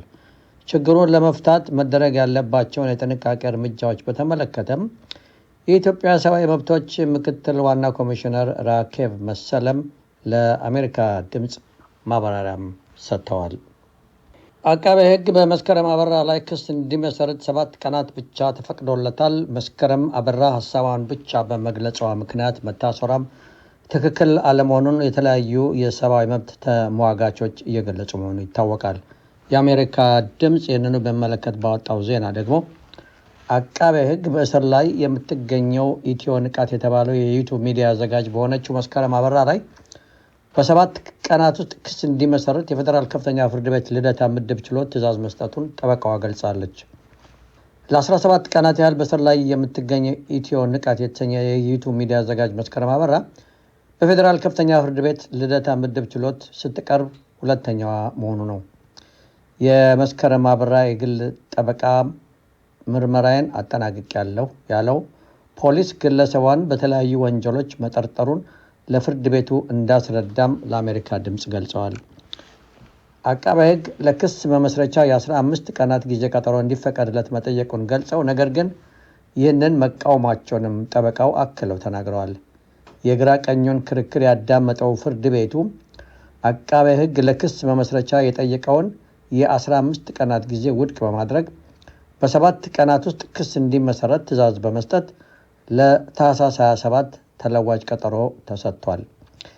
ዓለም አቀፍ የጋዜጠኞች መብት ተሟጋች ድርጅት ሲፒ ባለፈው ሳምንት ባወጣው መግለጫም ፖሊስ መስከረምን ያለምንም ቅድመ ሁኔታ እንዲለቅ ጥሪ አቅርበዋል። ለ2 ሳምንታት በሰሜን ኢትዮጵያ በነበረው ጦርነት ተሳታፊ የነበሩት ለ2 ዓመታት ተሳታፊ የነበሩት የኤርትራ ወታደሮች ከሽራና ከአክሱም ለቀው ወደ ድንበር አቅጣጫ በመሄድ ላይ ናቸው ሲሉ የአይን ምስክሮች ለሮይተር ዜና ወኪል ተናግረዋል ይላል አሁንም የአሜሪካ ድምፅ። ቪኦኤ በማያያዝ በኢትዮጵያ መንግስት ፌዴራል ኃይሎችና በትግራይ ክልል ኃይሎች መካከል በነበረው 2 ዓመት የፈጀ ጦርነት የኤርትራ ወታደሮች የኢትዮጵያ ኃይሎችን በመደገፍ መሳተፋቸው ይታወቃል። ኤርትራም ከዛሬ 2 ወር ገደማ በፊት የተፈረመው የሰላም ስምምነት አካል አይደለችም። ስምምነቱ ግን የውጭ ኃይሎች ከሰሜን ኢትዮጵያ እንዲወጡ ያዛል። ከስምምነቱ መፈረም በኋላም የኤርትራ ወታደሮች በትላልቅ የትግራይ ከተሞች መገኘት የስምምነቱ ዘላቂነት ላይ ጥያቄን አስነስቶ ነበር ይላል ቪኦኤ። የኤርትራ ወታደሮች ከወዳኛው ትግራይ ለቀው ይውጡ ወይንም ከተወሰኑ ከተሞች ብቻ ያፈግፍጉ መጀመሪያ ላይ ግልጽ አልነበረም። የኤርትራው ማስታወቂያ ሚኒስትር አቶ የማነ ገብረ መስቀል ከሮይተር ለቀረበላቸው ጥያቄ ወታደሮቹ ስለመውጣታቸው ማረጋገጫም ሆነ ማስተባበያ አልሰጥም ብለው እንደነበር የሚታወቅ ነው።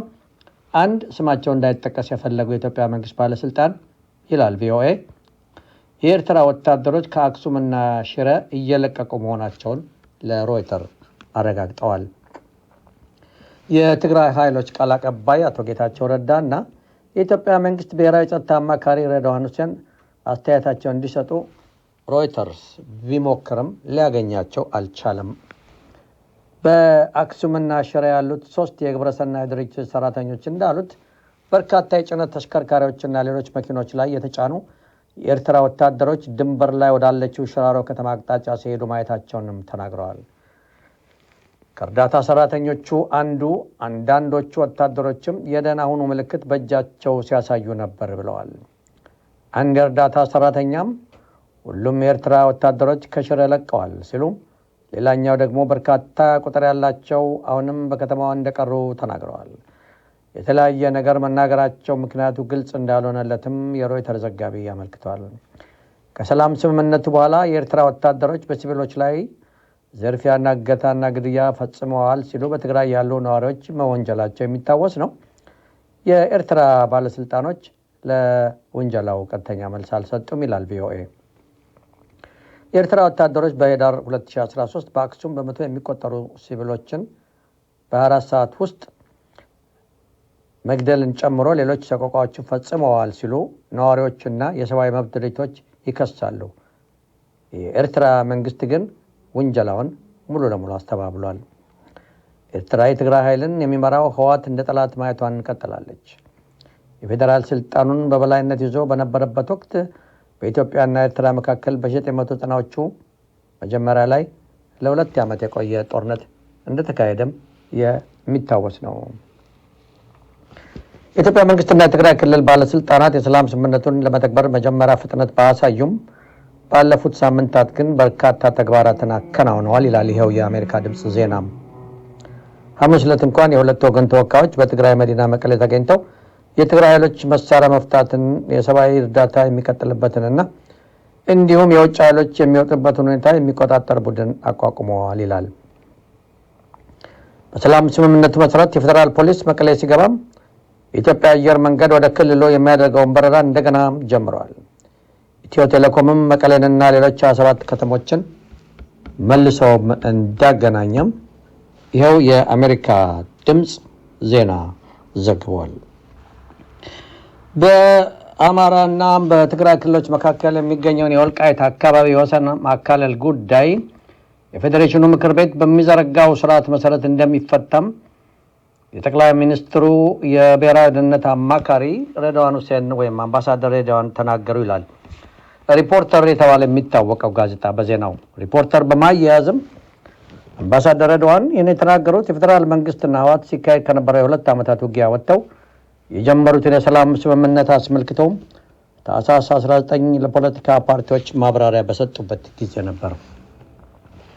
ከ50 በላይ የፖለቲካ ፓርቲዎች በተሳተፉበት በዚህ የውይይት መድረክ በርካታ ፖለቲከኞች አከራካሪ ስለሆነው ስለ ወልቃይት ባለቤትነት፣ ስለ ኤርትራ ወታደሮች፣ ስለ ሰላም ስምምነቱ ግልጽነትና የመረጃ አሰጣጥ እንዲሁም ስለ ሰላም ስምምነት ተደራዳሪዎች በርካታ ጥያቄዎች ማቅረባቸው ይታወሳል።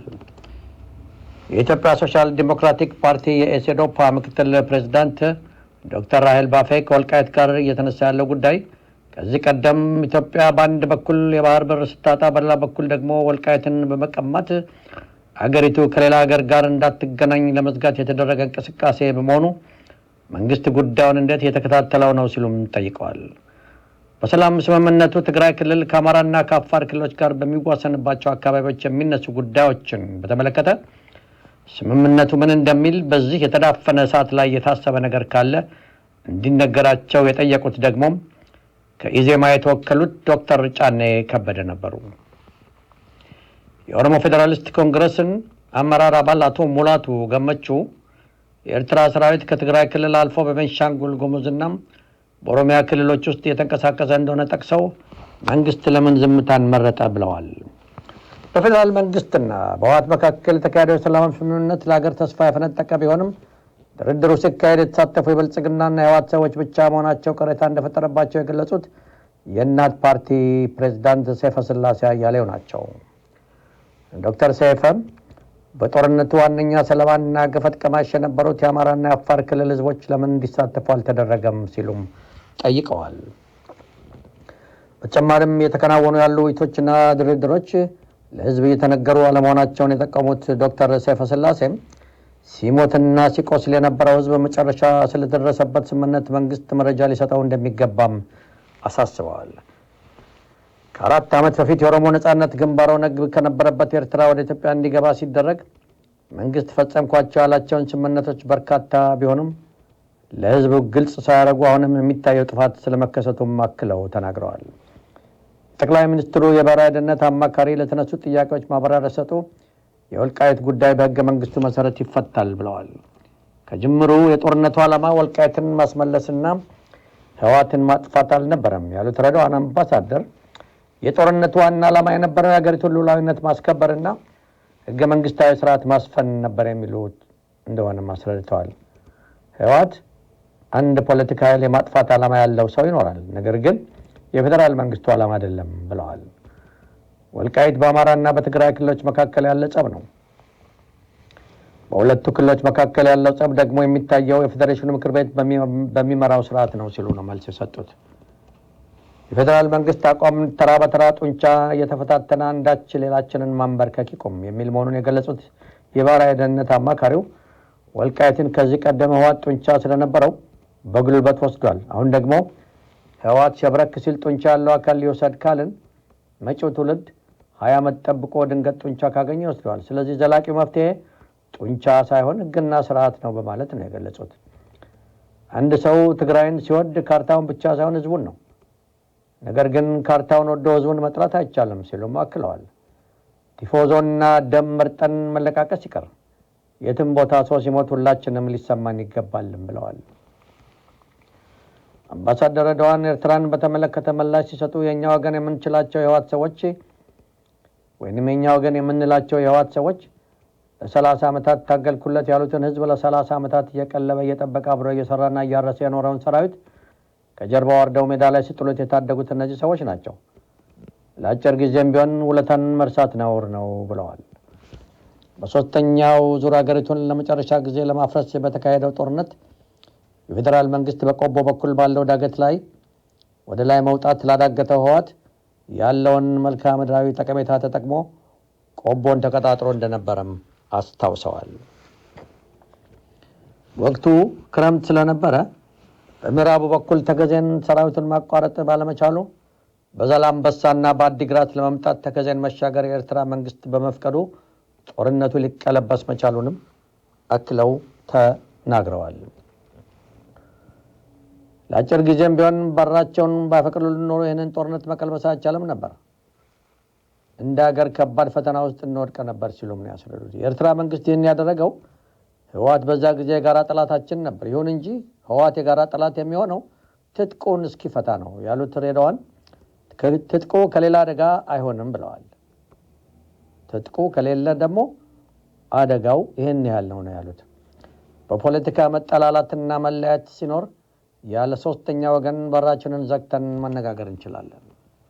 ኤርትራ ሰራዊት ከኢትዮጵያ ይውጣ የሚሉት አካላት ለኢትዮጵያ ያዝነው አይደለም ያሉት ብሔራዊ የደህንነት አማካሪ ኤርትራ ይውጣ የሚሉ አካላት ሱዳን 50 ኪሎ ሜትር አልፎ ድንበር ወሮ በነበረበት ወቅት አፋቸውን ዘግተው ነበር ብለዋል ረዳዋል። በተመሳሳይ ግብጽ በሚሊዮን የሚቆጠር ገንዘብ መድባ ወደ ኢትዮጵያ መሳሪያ ያስገባች በጋምቤላ ለኦነግ ሸኔና ለህወሓት ጭምር በአየርና መሬት ላይ ስታስታጥቅ እነዚህ ምንም አለማለታቸውን ተናግረዋል። ይህ የሚያሳየው መንግስትን የሚያዳክም ሲሆን ዝምታ መንግስትን የሚያግዝ ሲሆን ደግሞ ጩኸት ማብዛት የሚወዱ በመኖራቸው ነው ያሉት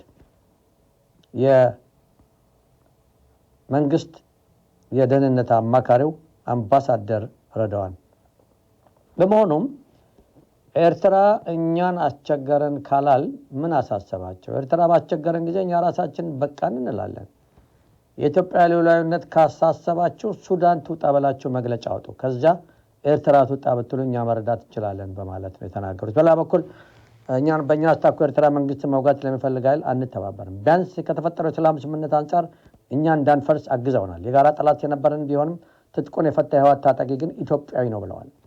ስለዚህ አቅማችን ባለበት እስኪጠናከር ህወሓት መጀመሪያ ትጥቁ መፍታት ይጀምርና እንደማንወጋ ስናረጋግጥ ከጀርባችን ያለው አካል ማንም ይሁን ማንም ይውጣልን ማለት እንችላለን ሲሉም ተናግረዋል ይላል ሪፖርተር በጉዳዩ ባወጣው ሰፋ ያለ የዜናም ሀተታ። በሌላ በኩል ከዚሁ ጋር በተያያዘ ዜናም የራያን ጉዳይ በህገ መንግስቱ ይታያል መባሉን እንደሚቃወሙ የአላማጣ ከተማ አስተዳደር ገልጿል። በትግራይና በአማራ ክልል ወሰን አካባቢ የሚገኘው ራያ የማንነት ጉዳይ በህገ መንግስቱ ይታያል መባሉን እንደማይቀበለው የአላማጣ ከተማ አስተዳደር አስታውቋል።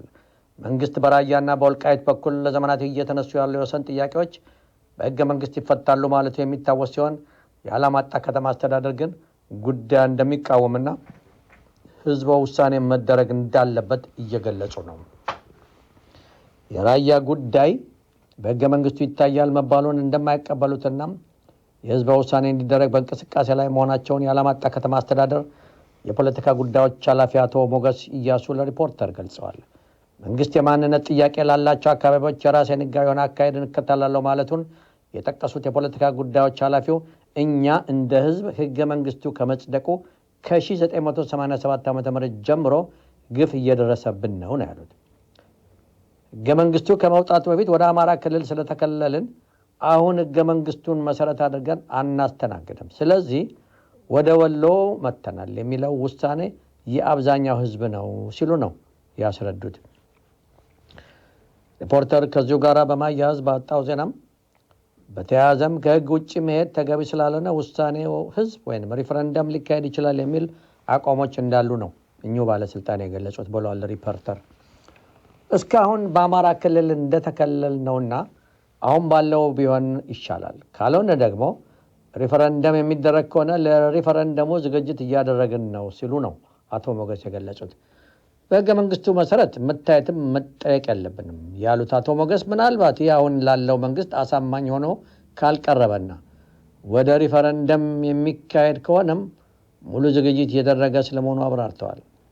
የማንነት ጥያቄ ለዓመታት ቢቀርብም ሳይፈልጉ ወደ ትግራይ ክልል ተገደው ተካለው እንደቆዩ ከ2013 ዓ.ም ጀምሮም ወደ ነበሩበት ወደ አማራ ክልል ወሎ እንዲመለሱ መደረጉን ነበር የተናገሩት። ከ2013 የፌዴራል መንግስትም አምኖበት በአማራ ክልል ስር ሆነን እየተዳደርን ነበረ። አሁንም በዚያ ስር ነው እየቀጠልን ያለ ነው ያሉት አቶ ሞገስ የራያ ጉዳይ እንደገና በህገ መንግስቱ ነው የሚታየው መባሉ ግን እንደማይቀበሉት ተናግረዋል። በሌላ በኩል ሪፖርተር ባወጣው ዜናም በህዝብ ሚዲያዎች ላይ የፓርቲ አባላት ሹመት እንዲቆም ኢዜማ ስለመጠየቁ አውጥቷል።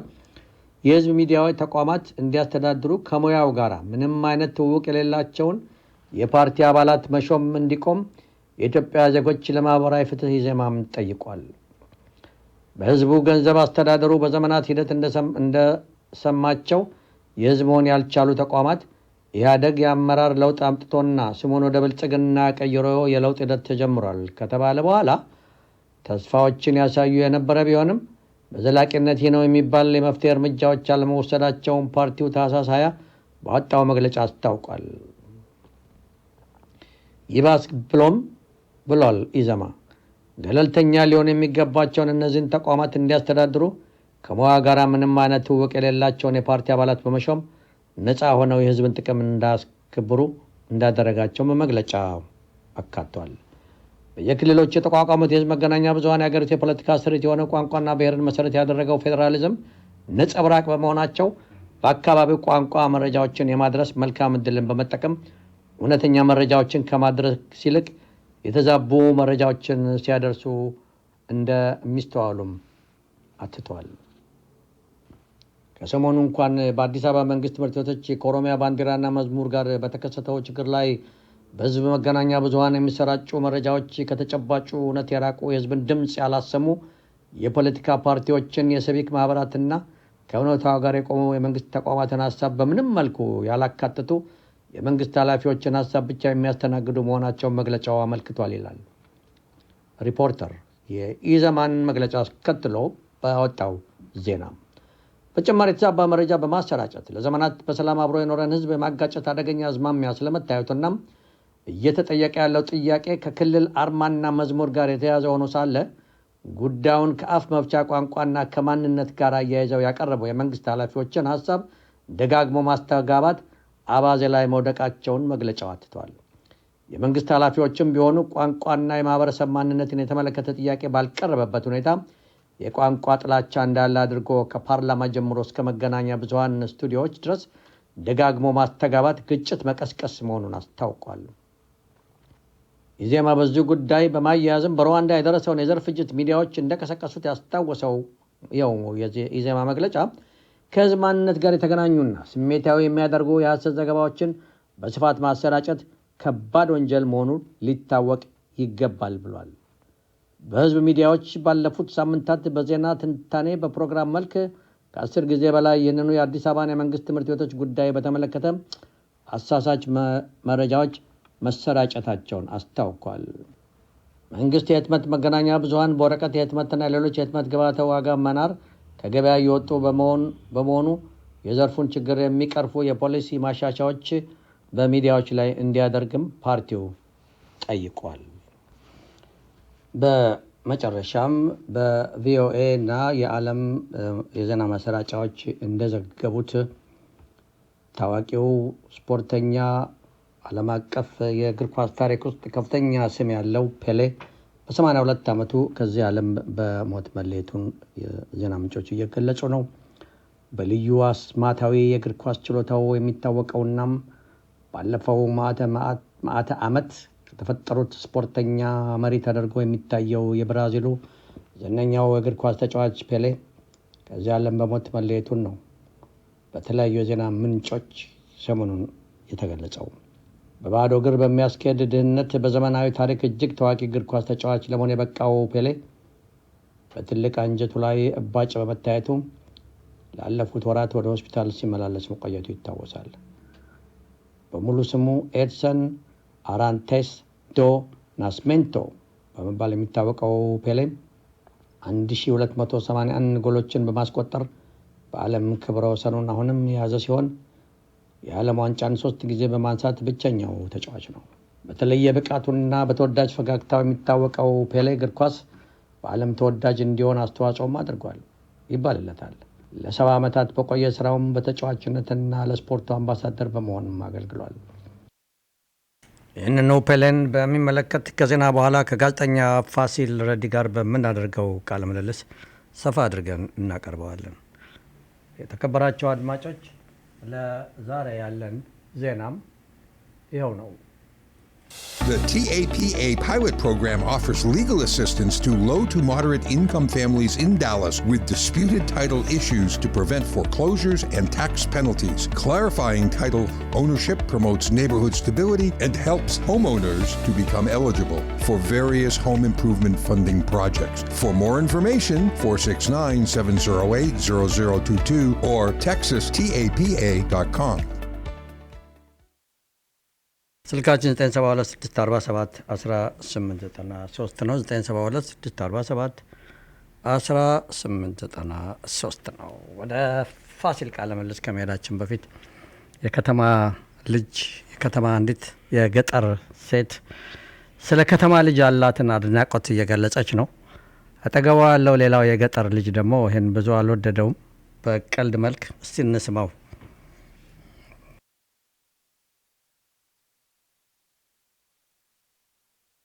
ወረጥሽው ቀመሜ የከተማ ወንድማ ርዕስ ያፋጭ ለራሱ እንዴት ነበር አንተ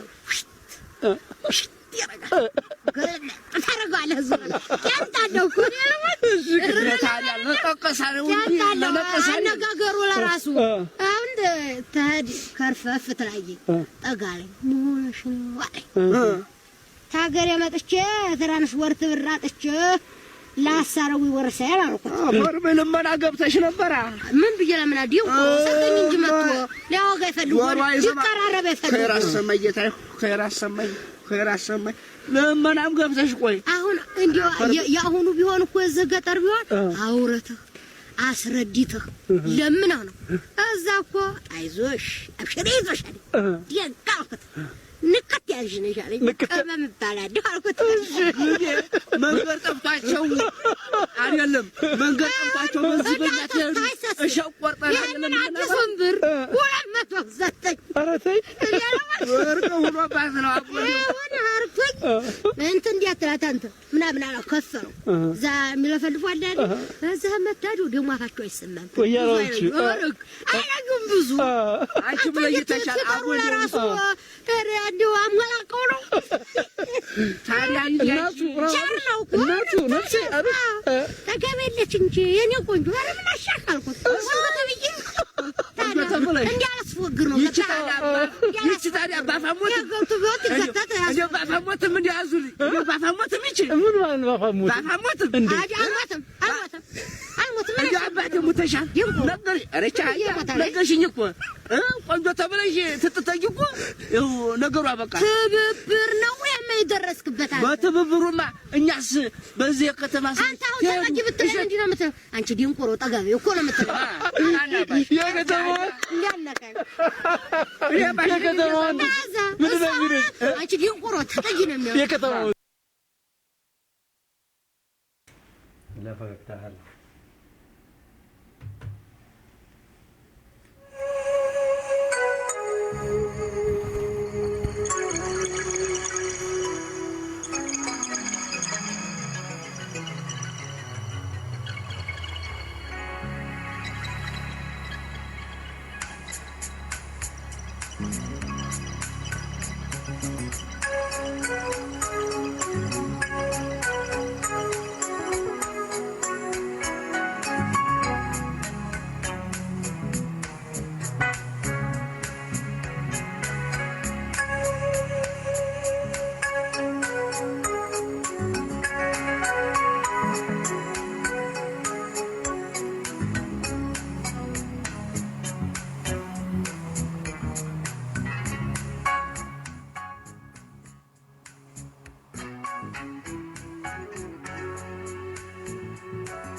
እኔ አዲስ አበባ ሄጄ የታዘብኩት ነገር አለ።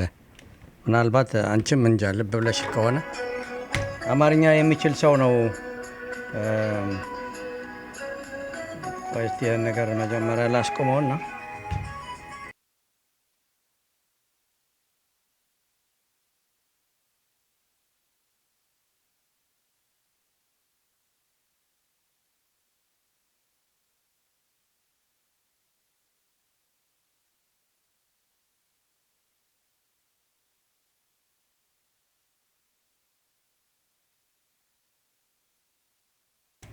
እና ምንድነው አማርኛ ሲናገሩ በቃ የውጭ ቋንቋ ነው የሚመስለውና አሁንማ እየባሰ ሄዷል። እኔ በቅርብ ሄጄ ያየሁት የታዘብኩት ነገር እና የአራዳ ቋንቋ ነው እንግዲህ እንደዛ እኮ ያሉ ነው አማርኛ ቋንቋውን እየቀነሱት የሚሄዱት በየቦታው። እዚህም ሀገር አለ አንዳንድ ቦታ ስቴጅ እንግሊዝኛው ለየት ያለ እንግሊዝኛ ነው፣ ግን የኛ ደግሞ ባሰና እንደ ወደ ፋሲል ቃለ ምልልስ ከመሄዴ በፊት እቺን ያየኋትን ላካፍል ብዬ ነውና የአራዳው ተከሳሽ የፍርድ ቤት ውሎ ይላል። አራዳው ተከሰው ፍርድ ቤት ሄዶ ነውና ወጣቱ በስርቆት ወንጀል ተከሶ ነው ፍርድ ቤት የቀረበውና ክሱም የአንዲት ተማሪ የአንገት ሀብል ወርቅ ቀምተሃል ነው የሚለው። ከዛ ምን አለ? ክሱም ተደመጠ፣ ምስክሮቹም ቃላቸውን ሰጡ። ስለዚህ ወጣቱ በተከሰሰበት ወንጀል ቃሉን እንዲሰጥ ተጠየቀ። ዳኛው እያዳመጡ በአንድ ወቅት ቸኬ ነበረች አለ። ልከርካት ትምሮ ቤት መረሽኩኝ። ከዛ በኋላ ምንድነው ያለው? የሆነ ነገር ጠየኳት፣ እምቢ ብላ ገጀረች። ከሷ ፎንቃ እንደጠለፈኝ እያወቀች እምቢ ብላ መገገሟ ደንፎ አስያዘኝ። በጫማ ጥፊ አንዴ ልመታት ስል መቃዋ ላይ ያለውን ጨባዋን ባይነካዎቼም ክልም አደረግኩት። በቃ ያኔ ተከየፍኩበት። በውበቷ በጣም ስለፎነቅኩበት ከመመታት ብዬ መንጫ አድርጌ ልመሪሽ ስል ዛፓ መጥቶ ጋማ ብሎኝ ሸቤ ቤት ተወረወርኩ እያለ ያወራ ጀመር። እንዲህ አይነት ነው፣ ረጅም ነው መቼም ይማርሽ። እና ፍርድ ቤቱ ዳኛ ይህን ሁሉ ነገር አዳምጡና ወጣቱ ቃሉን ሰጥቶ ጨረሰ። ዳኛውም ግራ በመጋባት የሚከተለውን ውሳኔ አስተላለፈ። የተከሳሹ ሙሉ ቃል በአማርኛ ተተርጉሞ በሚቀጥለው ቀጠሮ ይቅረባሉ። እንዲህ አይነት ነገር አለ። ነገሩ የእውነት እኔ ብዙ እንደሱ አይነት ነገሮች ታዝቤያለሁ። አሁን ወደ ከፋሲል ጋር ወደ የምናደርገው ቃለ ምልልስ ከመሄዳችን በፊት አንድ ማሳሰቢያ ላቀርብና ወደ አንቺ መጥቼ መጨረሻ የ2023 የምትይው ነገር የቀረሽ አለ መሰለኝ። ወደዛ ነው የምንሄደው። እሱ እንደሆነ እምቢ ብሏል።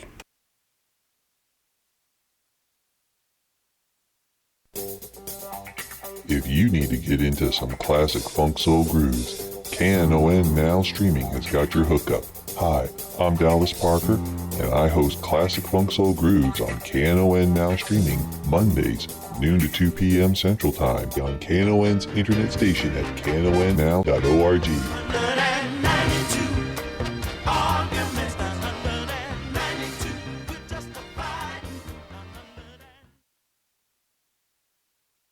ኦኬ፣ መስመሩ ላንቺ ክፍት ነው።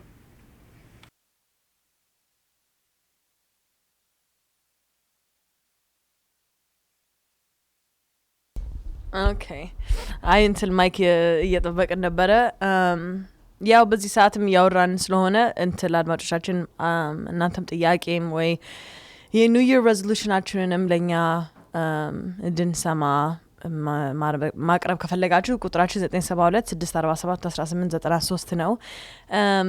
ያው ሌላ ስለ ኒው ይር ሬዞሉሽን ስናወራ ቅድም የሀበታችንን ብሬክ እንድናረግ ብለን ነበረ እና ከሱም ውጪ ያው ትናንትና ትሬኒንግ ትንሽ የወሰድኩት በሱ ነው የምወስደው ና ሪፍሌክት ሳረግ this year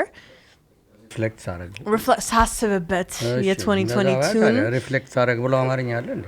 ሳስብበት ቁጭ ብዬ ጭንቅላቴ ሲዞር ሪፍሌክት ይባላል። ያው ብዙ ነገር እኔ ራሴ የምጠይቀው ላይክ ስንት ጊዜ ሜቢ ላይክ ለራሴ ቫኬሽን ወሰድኩ or anything enjoy ያደረኩት right so አተዘውጋ like when's the time አተዘውጋ ስለስ ይላል አተዘውጋ እኔ ቫኬሽን የሚባል ነገር አሁን ኢትዮጵያ ጀመርኩ በኋላ ካልሆነ በቃ ወደም እዚህ የግድ መሆን ስላለ ከባድ ነው በእውነቱ። በእርግጥም መሻሻል ያለበት ነገር በጣም ለራሳችን ጊዜ መስጠት አለብን፣ ከቤተሰብ ጋር መጽናናት አለብን በጣም እና ያው I know in the Europe ያሉት ሀገሮች even required ነው ቫኬሽን የሚወስዱት የግድ ነው። it's like በስራቸውም ይሁን even lunch timeአቸው like 1 hour like nap time ይሁን ምንም just dedicated ነው እና holiday ደግሞ የሚሄዱበት even አሁን in London ከዝኖቹ ከለንደን ስለመጡ የግድ ትምህርት ቤት ረፍት የሚሰጣቸው ቀን አንድ ቦታ መሄድ አለባቸው። yeah so it's like በህጉም እንትን ነው ተጨምሯል። በቃ ራሱን ካዝናና ከቤተሰብ ጋር ሰርቶ ብቻ ዝም ብሎ ሰርተን ለራሳችን ምንም ጊዜ ሳይኖረን ሞታለን በጣም። ስለዚህ I think እዛ እንግሊዝም ሌላም አውሮፓ ያሉ ሀገሮች ጥሩ ዜጋ እንዲሆን አንድ ሰው አእምሮውም የተዝናና መሆን አለበት በሚል ግፊት ማድረግ ጀምረዋል። እዚህ ግን አሜሪካ የተለየ ነው፣ በቃ መስራት ነው በጣም። እኛ እስፔሻሊ በእኛ ህብረተሰብ ደግሞ የታወቀ ነው። ምንም እረፍት አናይም። እረፍት ደግሞ ካደረግን በስንት ዓመት ነው አገራችን ሄደን አንድ ወር 2 ወር ቆይተ የምንመጣው። ያ እሱም እረፍት ነው፣ ቫኬሽን ነው። በእርግጥ ያው ወይ ምግብ አንሰራም ወይ ኖርማል ሩቲናችንን ቼንጅ እናደርጋለን።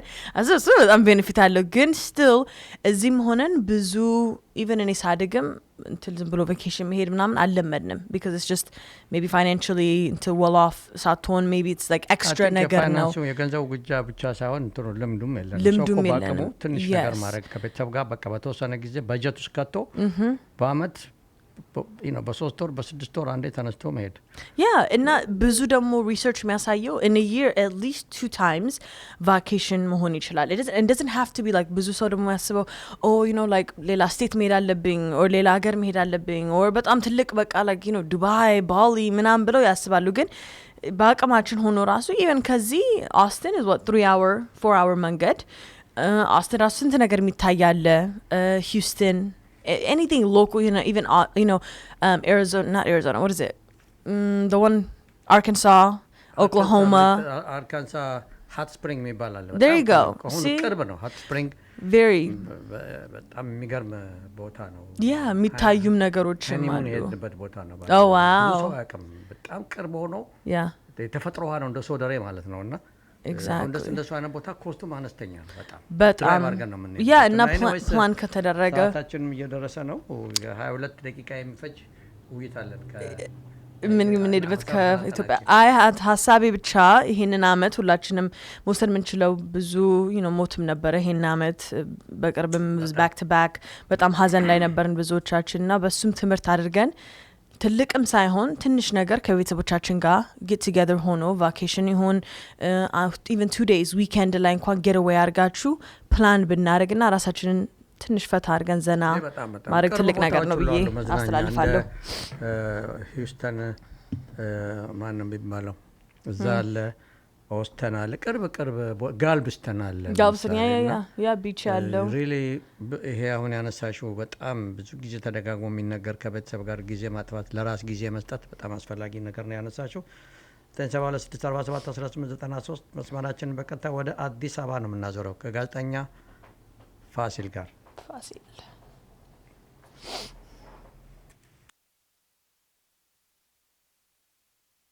የተከበራችሁ ፕሮግራማችን ተከታታዮች እንኳን ለአዲሱ አመት በሰላምና በጤና ደረሳችሁ እንላለን።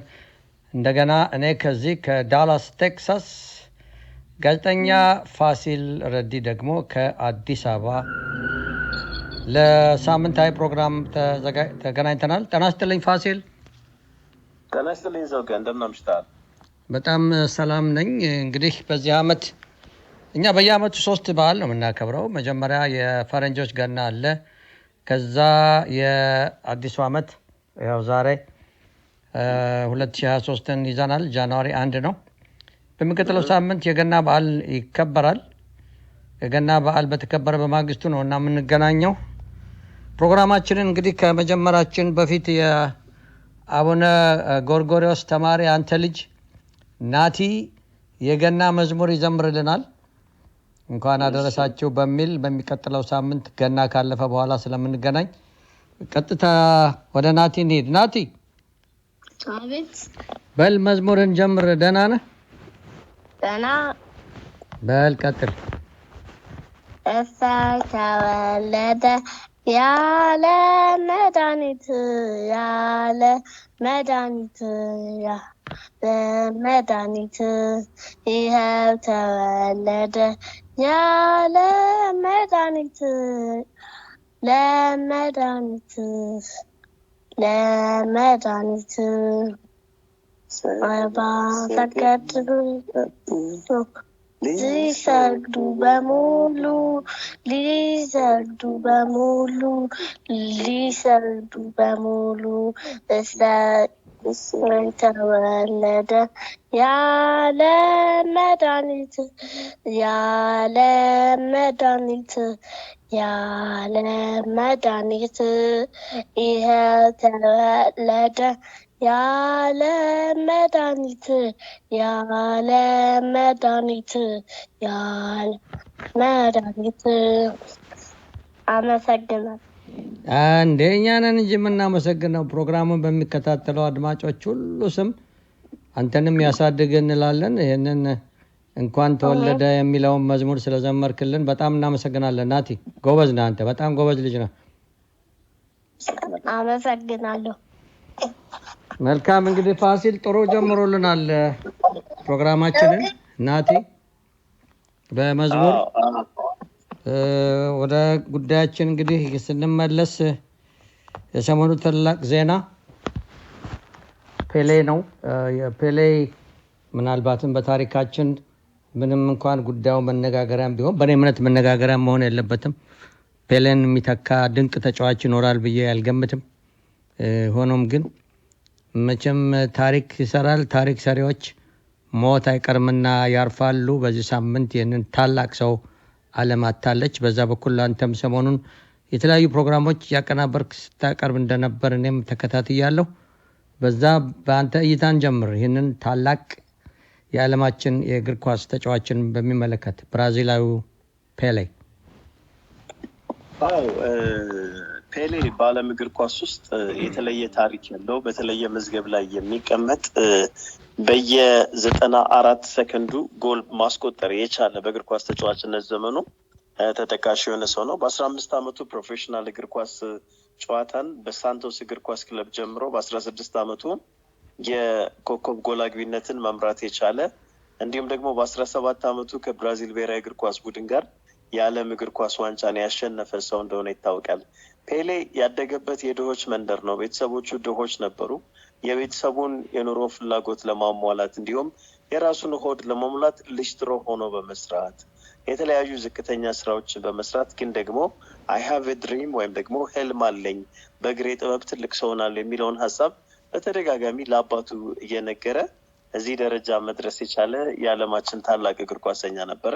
በተወለደ በ82 ዓመቱ ሲያስቸግረው በነበረው የኮሎን ካንሰር ምክንያትና ካንሰሩ ቢወጣለትም ከሱ ጋር ተያይዞ ባለ አፍተር ኢፌክት ምክንያት በ82 ዓመቱ ከነበረበት አልበርት አንስታይን ሆስፒታል ህይወቱ ማለፉ ከተበሰረ በኋላ ወይም ደግሞ ከተነገረ በኋላ ብዙ ታሪኮች መጥተዋል። ለምሳሌ የእሱ ህልፈት ከተሰማ በኋላ ወጣቱ ብራዚልን በእግር ኳስ እያስጠራ የሚገኘው ዘመነኛው የነ ፔሌ ምትክ ኔይማር ጁኒየር አንድ አባባል አቅ ነበር። 10 ቁጥር ስም ብቻ ነበረ። አንተ ከለበስከው በኋላ ግን 10 ቁጥር የተለየ መሆኑን በዓለም እግር ኳስ ላይ ማሳየት የቻልክ እግር ኳስን ከጨዋታ ባሻገር መዝናኛ መሆኑን ለዓለም ያሳየ ዘላለማዊ ንጉስ ነህ ሲል መግለጫ ሰጥቷል እና እጅግ የሚያሳዝን አጋጣሚ ነው። ፔሌ 3 ጊዜ የዓለም እግር ኳስ ዋንጫን ከብራዚል ብሔራዊ ቡድን ጋር አሸንፏል።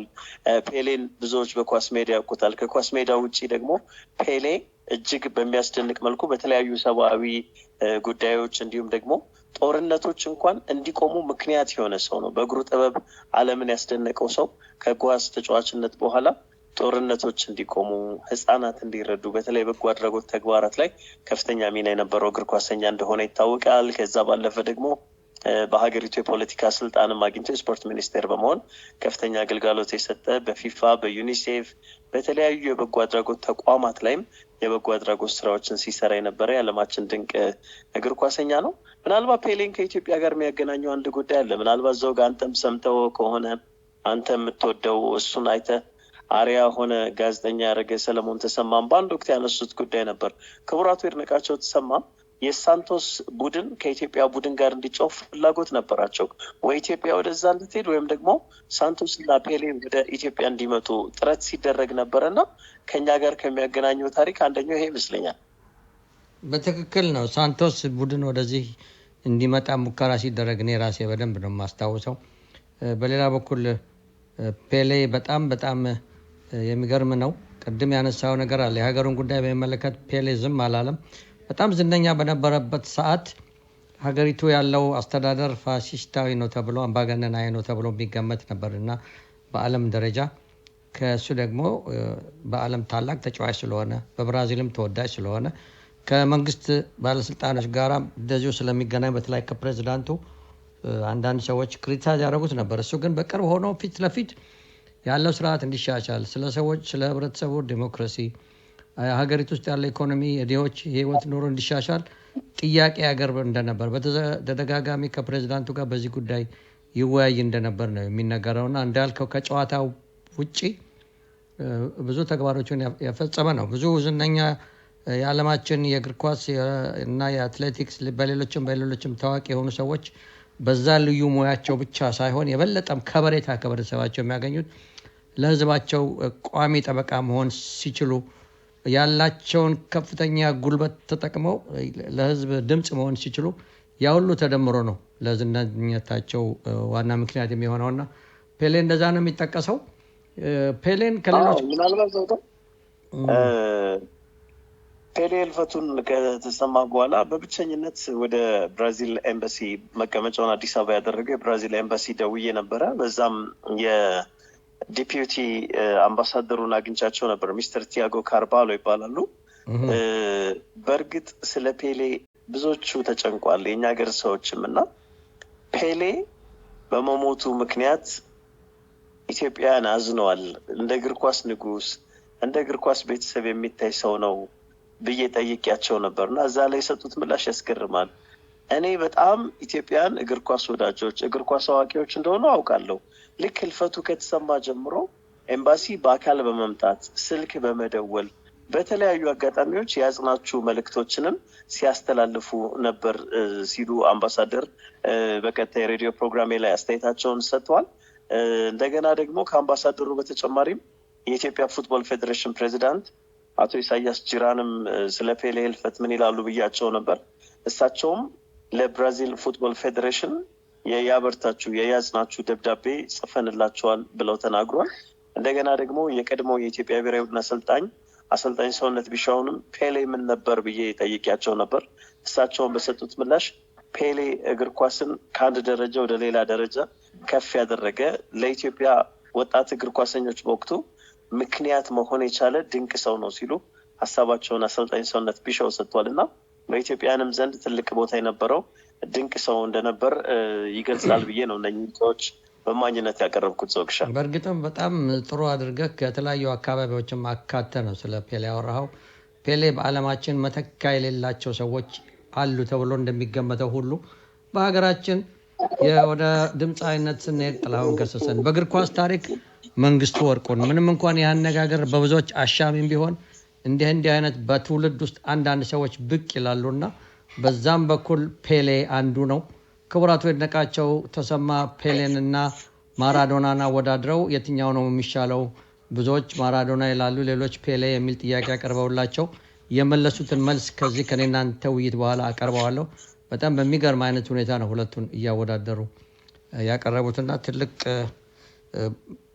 ታሪካዊ ስፖርተኛ ነው ዓለም ያጣችው። እንግዲህ ይህንን ካልን ወደ ሌላው ጉዳይ ስናልፍ በሀገራችን አንድ የተከሰተ ነገር አለ። በእግር ኳስ ታሪክ ጌታነህ በኢትዮጵያ ብሔራዊ ቡድን ውስጥ ከፍተኛ የሆነ አስተዋጽኦ ለረጅም ጊዜ የተጫወተ ተጫዋችና በህብረተሰቡ ተወዳጅ የሆነ የጨዋታ ችሎታውም የተመሰከረለት ነው እና በድንገት ተነስቶ ለኢትዮጵያ ቡድን በተለይ በቅርብ አሁን አንድ አፍሪካ ውድድር አለ አይ ቲንክ አልጄሪያ ነው መሰለኝ ቻን አፍሪካ ዋንጫ አልጄሪያ ላይ የሚደረገው ውድድርን በመለከት እዛም እንደማይካፈል ነውና ይሄ ድንገተኛ ጉዳይ አነጋጋሪ ሆኗል። ምንድነው? ምናልባት ቀረብ ብለው ሁኔታውን አይተው ከሆነ ብዬ ነው።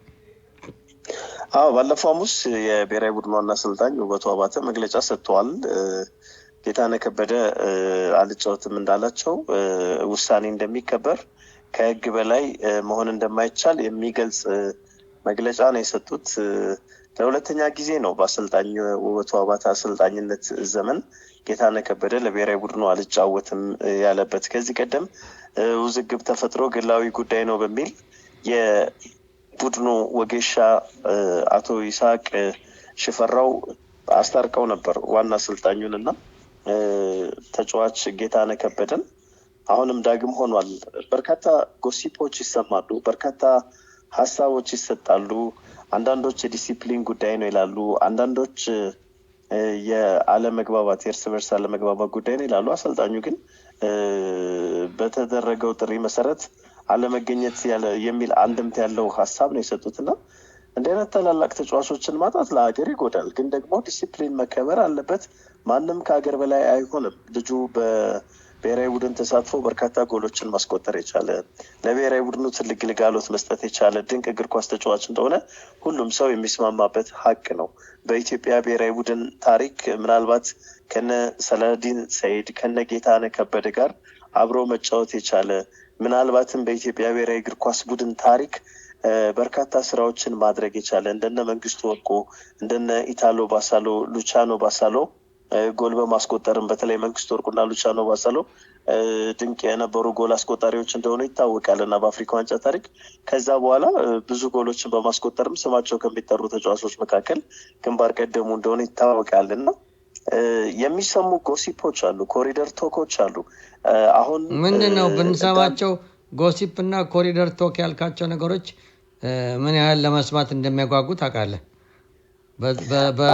በዩቱብ ዘመን ላይ ነው ያለ ነውና ከአንዱ ግን ነው ከአሰልጣኝ ሰውነት ቢሻው ከአሰልጣኙ ውበቱ አባተ የተሰማ ሀሳብ አለ እሳቸው የተናገሩት።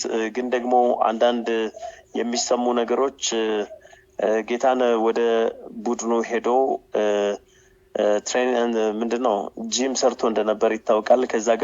ከዛ በኋላ ነው እንደገና ራሴን አግልያለሁ የሚል መረጃ ሰጠ የተባለውና ከዚህ ጋር ተያይዞ የጌታነህንም ሀሳብ የአሰልጣኙ ውበቱን ሀሳብ ተሰምቷል። የጌታነህንም ማካተት ያለብኝ ይመስለኛልና ሞር ዲቴል ባንሄድ ጥሩ ነው። ግን እንዲህ አይነት ነገሮች ሲፈጠሩ እንዲህ አይነት ንትርኮች ሲፈጠሩ ለሌሎች ወጣት ተጫዋቾች ችግር ነው የሚሆነው። በአጠቃላይ ግን የብሔራዊ ቡድኑ አሰልጣኝ ያስቀመጡት መርህ፣ መመሪያ፣ ህግ ይኖራል በቲሙ ኤንቫይሮንመንት በካምፕ ውስጥ። ያን ህግ ደግሞ የትኛውም ተጫዋች ማክበር አለበት። እግር ኳስ ተጫዋችና ወታደር ያው እንደምታውቀው ተከተል አላማህን ተመልከት አላማህን ተከተል አለቃህን ነው የሚባለው። አለቃው ያስቀመጠው ነገር መከበር አለበት እና ማንም ሰው ደግሞ ከሀገር በላይ ከኢትዮጵያ በላይ አይደለምና ያ ነገር ተጥሶ ከሆነ ትክክለኛ ሊሆን ይችላል። ምናልባት ወደፊትም የጨዋታ ዘመን ሲያበቃ ጌታነህ ከበደ ለምን ለናሽናል ቲሙ መጫወት አልፈልግም እንዳለና ተያያዥ ጉዳዮችን የሚያብራራ ይሆናል። እንዳልከው ግን ጥያቄውን እንዳነሳው ግን በትልቅ ደረጃ መነጋገሪያ ጉዳይ ሆኗል። ከዚህ ቀደም ሮማሪዮ፣ ሮቤርቶ ባጂዮ የመሳሰሉ ተጫዋቾች ለብሔራዊ ቡድን አንጫወትም አይመረጡም የሚል ግጭቶች ተፈጥረው እንደነበር የሀገሪቱ ታላላቅ ፖለቲከኞች እጃቸውን አስገብተው እንደነበር እንዲጫወቱ የዓለም እግር ኳስ ላይ የምናውቀው ታሪክ ነው። አሁን በኢትዮጵያ ብሔራዊ ቡድን የቻን ተሳትፎ ላይ ምድብ አንድ ላይ ካዘጋጁ አልጄሪያ፣ ሊቢያ እና ሞዛምቢክ ጋር ነው የተደለደል ነው እና ያ ጨዋታ ከመጀመሩ አስቀድሞ እንዲህ አይነት ወሬ ተሰምቷል። በእርግጥ ልጁ አለመኖሩ ለአዲስ ተተኪዎች እድል የሚፈጥር ቢሆንም ግን ደግሞ እንዲህ አይነት ነገሮች ልምድ ያለው ተጫዋችን ማጣት ደግሞ ሊጎዳ ይችላልና እሱን በመመልኩ ይተኩታል የአሰልጣኞቹና የሚመለከተው አካላት መልስ ይሆናል ብዬ አስባለሁ። ይሄ ነገር ምናልባትም መግባባቶች ተፈጥሯል። ከሮላንዶ ጋር ተመሳሰለብኝ ሰሞኑን። እሱም ብቻ ሳይሆን ሌሎችም ታላላቅና ድንቅ የሚባሉ ተጫዋቾች ወደ መጨረሻ ላይ ሌላም ጊዜም ቢሆን የበላይነት ስሜት የተሰማቸው ቅድም ያልከውን አለቃህን ተከተል የሚለውን ነገር ይጥሳሉ። ምንም ሆነ ምንም አንድ ተጫዋች አሰልጣኙን ማክበር፣ አሰልጣኝ የሚለውን መከተል አለበት። ምንም እንኳን የጌታነህን ሁኔታ ባንሰማም፣ ነገር ግን ችግሩን እዛው መፍታት ሲገባው የኢትዮጵያ ብሔራዊ ቡድን ሊጫወት ጥቂት ቀናት ሲቀረው ከቡድኑ ተሰናብቻለሁ ማለት ተቀባይነት ያለው ነገር አይመስለኝም። እውነት ያደረ ይቀራል ተብሏል። ወደፊት እንሰማዋለን። በተረፈ እንግዲህ እኛ በአዲስ ዓመት አከባበር ሙድ ላይ ነው ያለ ነው። ዛሬ ጃንዋሪ 1 ነው። እናንተ አሁን ስናወራ ፕሮግራማችንን ልንጀምር 1 ሰዓት ተኩል ያህል ሲቀረን ነው በቴፕ እያወራን ያለ ነው። ዛሬም ፕሮግራማችን እንደዚሁ በአዲሱ ዓመት ጉዳይ ላይ አተኩሮ ነው ያለውና ይሄ ነገር ምንም እንኳን የኢትዮጵያ ዘመን መለወጫ ሴፕቴምበር ቢሆንም ባለፈው ዓመት እድል ሆኖ የእኛን ዘመን መለወጫ ማክበር ችያለሁ። ግን የፈረንጆቹም ዘመን መለወጫ በዓል እየተከበረ እየተለመደ ነው መሰለኝ አሁን ሀገራችን። አዎ አንዳንድ ነገሮች አሉ። ትላንት ምሽት በሸራተን ሆቴል መግቢያው 10,000 ብር የሆነ የሙዚቃ ኮንሰርት ተደርጓል። 10,000 የኢትዮጵያ ብር እንዴ? ብዙ ነው። ከረጅም ጊዜ በኋላ ነው ሸራተን የፈረንጆች አዲስ ዓመትን ሲያከብር። ከዚህ ቀደም እንደምታውቀው ርችት የሚተኮስበት ድንቅ ጊዜ ይታይ ነበር በፈረንጆች አዲስ ዓመትና ትላንትናም ከብዙ ቆይታ በኋላ ዳግም 10,000 ብር የተከፈለበት የሙዚቃ ድግስ ቀርቧል። ኤፍሬም ታምሩና ሌሎች ወጣት አርቲስቶች መድረኩን ሲያደምቁት እንደነበረና በዝግጅት የታደሙ ሁሉ በጉዳዩ ላይ ደስተኛ ሆነው እንደነበር መረጃ ለመሰብሰብ ችያለሁ። ዝግጅቱም ሙሉ በኩል የነበረና ተዝናኖቱም አሪፍ እንደነበር ሰምቻለሁ። ያው እንደምታውቁ 10,000 ብር የኔ የሁለት ወር ደሞዝ ነውና ለዚህ እኮ ነው 10,000 ያልኩት። ገብቼ ለማየት አልቻልኩም እና ድንቅ እንደነበር ለማየት ተችሏል። በአጠቃላይ ያው ግሎባላይዝድ ነው ዓለም እንደምታውቀው በርካታ ዓለም አቀፍ መስሪያ ቤቶች መቀመጫ ናት ሀገራችን ኢትዮጵያ። አዲስ አበባ በተለይ በአዲስ አበባ ስሜቱ ከፍ ያለ ነው። ብዙ ኤምባሲዎች ይገኛሉ። የአፍሪካ ህብረት፣ የተባበሩት መንግስታት ድርጅት፣ አንዳንድ ተቋማትም ታላላቅ መስሪያ ቤቶችም ይገኛሉና ከዛ ጋር ተያይዞ የበዓል ድባቡ ነበር። አንዳንድ ሞሎች ላይም እንኳን አደረሳችሁ የሚሉ መልእክቶችም እንዲሁ ሲታዩ ነበር። ያው እንደምታውቀው ከፈረንጆቹ ገና ጀምሮ ተያይዞ እንዲህ አይነት ሞቅ ያለ ስሜት አለ። ከዛ ቀጥሎ ደግሞ የኛ ገና አለ በእናንተ ጃንዋሪ 7 ያንንም ተያይዞ ሞቅ ብሎ ነው የሚታየው። እኔ ብለው ግን ኢትዮጵያ እዛው ሀገር የተወለዱ ኢትዮጵያ ልጆች ለእናንተ አዲስ ዓመት አበባዮሽ ይጨፍራሉ። እንደገና ደግሞ በአዲስ ዓመት ጠዋት ፌጦ በሎሚ ይደረግና ቅመሱ ይባላል ከመውጣታችሁ በፊት። እንደዛ አድርጋችኋል እናንተ ዛሬ? እኛ ጋር እንደሱ የለም። ሙሉ ለሙሉ የፈረንጁን እንደ ፈረንጅ ሆነን ነው የምናከብረው። እንደምታውቀው እዚሁ እኛም እንኳን ራሳችን ብዙ ዓመት ኖርን። ልጆቻችን እዚህ ተወልደው አደጉና የሁለት ሀገር ባለባህሎች ስለሆንን በደንብ አድርገን የፈረንጆቹን እንደ ፈረንጅ የእኛን ደግሞ ገና ስናከብር ልክ ሀገራችን እንዳለን አድርገን የምናከብረው ገናን፣ ጥምቀትን፣ የእስልምናን የክርስትና ሃይማኖት ባህሎቻችንን እንደ ሀገራችን አድርገን እዛው እንዳለን አድርገን ነው የምናከብረው። በተረፈ ቀደም እንዳነሳሁት የፈረንጆቹ ዘመን መለወጫ አዲስ አበባ መከበሩ የሚያስገርም ነገር ሊሆን አይገባም። እንዳልከው አዲስ አበባ ዓለም አቀፍ ከተማ ነች። የአፍሪካ አንድነት ድርጅት ብቻ ሳይሆን የተባበሩት መንግስታትና ሌሎች ትልልቅ የድርጅት ጽህፈት ቤቶች ቅርንጫፎች ያሉባት ከተማ ስለሆነች ብዙዎች የውጭ ሀገር ነዋሪዎች ስላሉ በዚህ አይነት ሁኔታ መከበሩ ምንም የሚያስደንቅ አይደለም። የ10,000 ብርም ጉዳይ በኢትዮጵያ አየር መንገድ ንብረት የሆነው ስካይላይት ሆቴልም መግቢያው 4,000 ብር የሆነ የሙዚቃ ዝግጅት ተደርጎ እንደነበርም አንዳንድ ማስታወቂያዎችን ስመለከት ነበረ። ዛሬም በዕለት ሁለት የምሳ ዝግጅት እንደነበርም እንዲሁ ለመመልከት ችያለሁና ታላላቅ ሆቴሎች፣ ታላላቅ ተቋማትም በዓሉን እያስመለከቱ እያከበሩት ነው የሚገኙት። በተለይ ለስራ ጉዳይ ትራንዚት ላይ የሚገኙ ወይም ፍላይት ላይ የሚገኙ ሰዎች ትራንዚት በሚያደርጉበት አጋጣሚ ወይ እዚህ በሚመጡበት ጊዜም ለመቀበል የተደረገው ጥረትም እጅግ የሚያስደስት ነውና ያው ግሎባላይዝድ በሆነ መንደር ላይ እንደመኖራችን መጠን የኢትዮጵያን አዲስ ዓመትን ነው ሞር ማስተዋወቅ ያለብን። ይሄ ጃንዋሪ 1 የፈረንጆቹ አዲስ ዓመት በደንብ የታወቀ ስለሆነ እኛም እየተከበረ አንዳንድ እንቅስቃሴዎችንም ከተማው ላይ መታዘብ ተችሏል። የገና ገበያው ሞቅ እያለ ነው። በኢትዮጵያ በገና በሚሊኒየም አዳራሽ በኤግዚቢሽን ማዕከል የገና ኤግዚቢሽኖች እየተደረጉ ነው የሚገኙት። ግብይቱ ደምቋል። በተለይ ዛሬ የመጨረሻው ዊኬንድ እና የረፍት ቀን ከመሆኑ ጋር ተያይዞ ከተማዋ ሞቅ ብላ ነበረ ለገና ግብይት።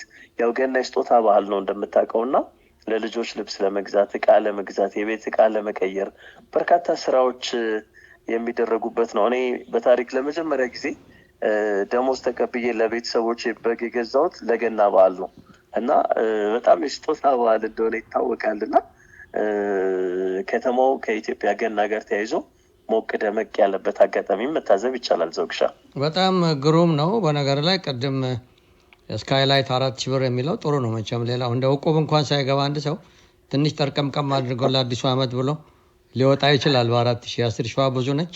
ሌላው የገበያውን ጉዳይ አንስተሃል። የገናን በዓል በሚመለከት በሚቀጥለው ሳምንት በተለይ ባለፉት 2 ዓመታት 3 ዓመታት እንዳነሳ ነው የገበያው ጉዳይ እንዴት እንደሆነና ሌሎችንም ጉዳዮች አጠናቅረህልን በሚቀጥለው እሁድ እንገናኛለን እንደተለመደው። ለዛሬው መልካም አዲስ ዓመት ለእኛ እዚህ ላለነው ለፈረንጆቹ። በሚቀጥለው ደግሞ እናንተን እኛንም ሁላችንንም እንደገና ደግሞ የራሳችንን ገና ለማክበር በሰላም ያደርሰን። ከልብ አመሰግናለሁ። ጋዜጠኛ ፋሲል ረዲ ከአዲስ አበባ። አመሰግናለሁ ዘውግሻ። መልካም አዲስ ዓመት ይሁንላችሁ። ለእናንተም ሀሳቡ ውጥናችሁ የሚሰምርበት ይሁን። ስቱዲዮ ላሉት ባልደረቦችም አበባዮሽ ባንጨፍርም ያበባ ስዕል ባንልክም መልካም አዲስ ዓመት በል ለገና በዓልም እንኳን አደረሳችሁ ለማለት እንወዳለን። መልካም በዓል በአጠቃላይ። አመሰግናለሁ። You need to get into some classic funk soul grooves. KNON Now Streaming has got your hookup. Hi, I'm Dallas Parker, and I host Classic Funk Soul Grooves on KNON Now Streaming Mondays, noon to 2 p.m. Central Time on KNON's internet station at knonow.org.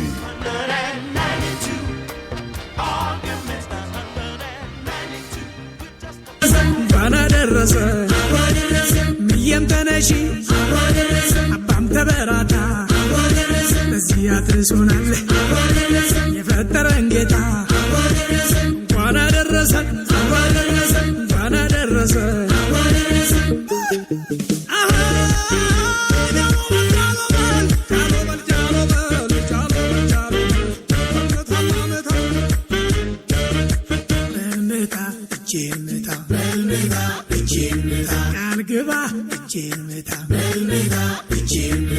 በልመታ መታ መታ በልመታ እጄን መታ የሌለው ካለ ህዳ ፈጣሪን እንዳትከዳ አባቱ ያስተማረው ትሩን ያወረሰው ልሁን ታሪክ ወቅ ባህሉን የሚጠብቅ መታ መታ መታ መታ እጄን መታ እንኳን አደረሰን እንኳን አደረሰን እንኳን አደረሰን እንኳን አደረሰን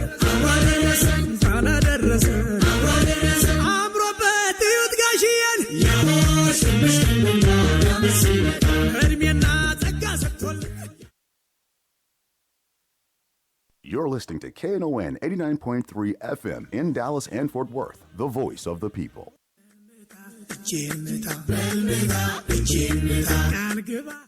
ክቡራን ፕሮግራማችን ተከታታዮች እስከ 4 ሰዓት ያስተላለፍነው ፕሮግራም አጠናቀናል። ይህ የኢትዮጵያ ኮሚኒቲ የቀጥታ ስርጭት የሬዲዮ ፕሮግራም KNON 89.3 FM ነው ያዳመጣችሁት። የሳምንት ሰው ይበላል።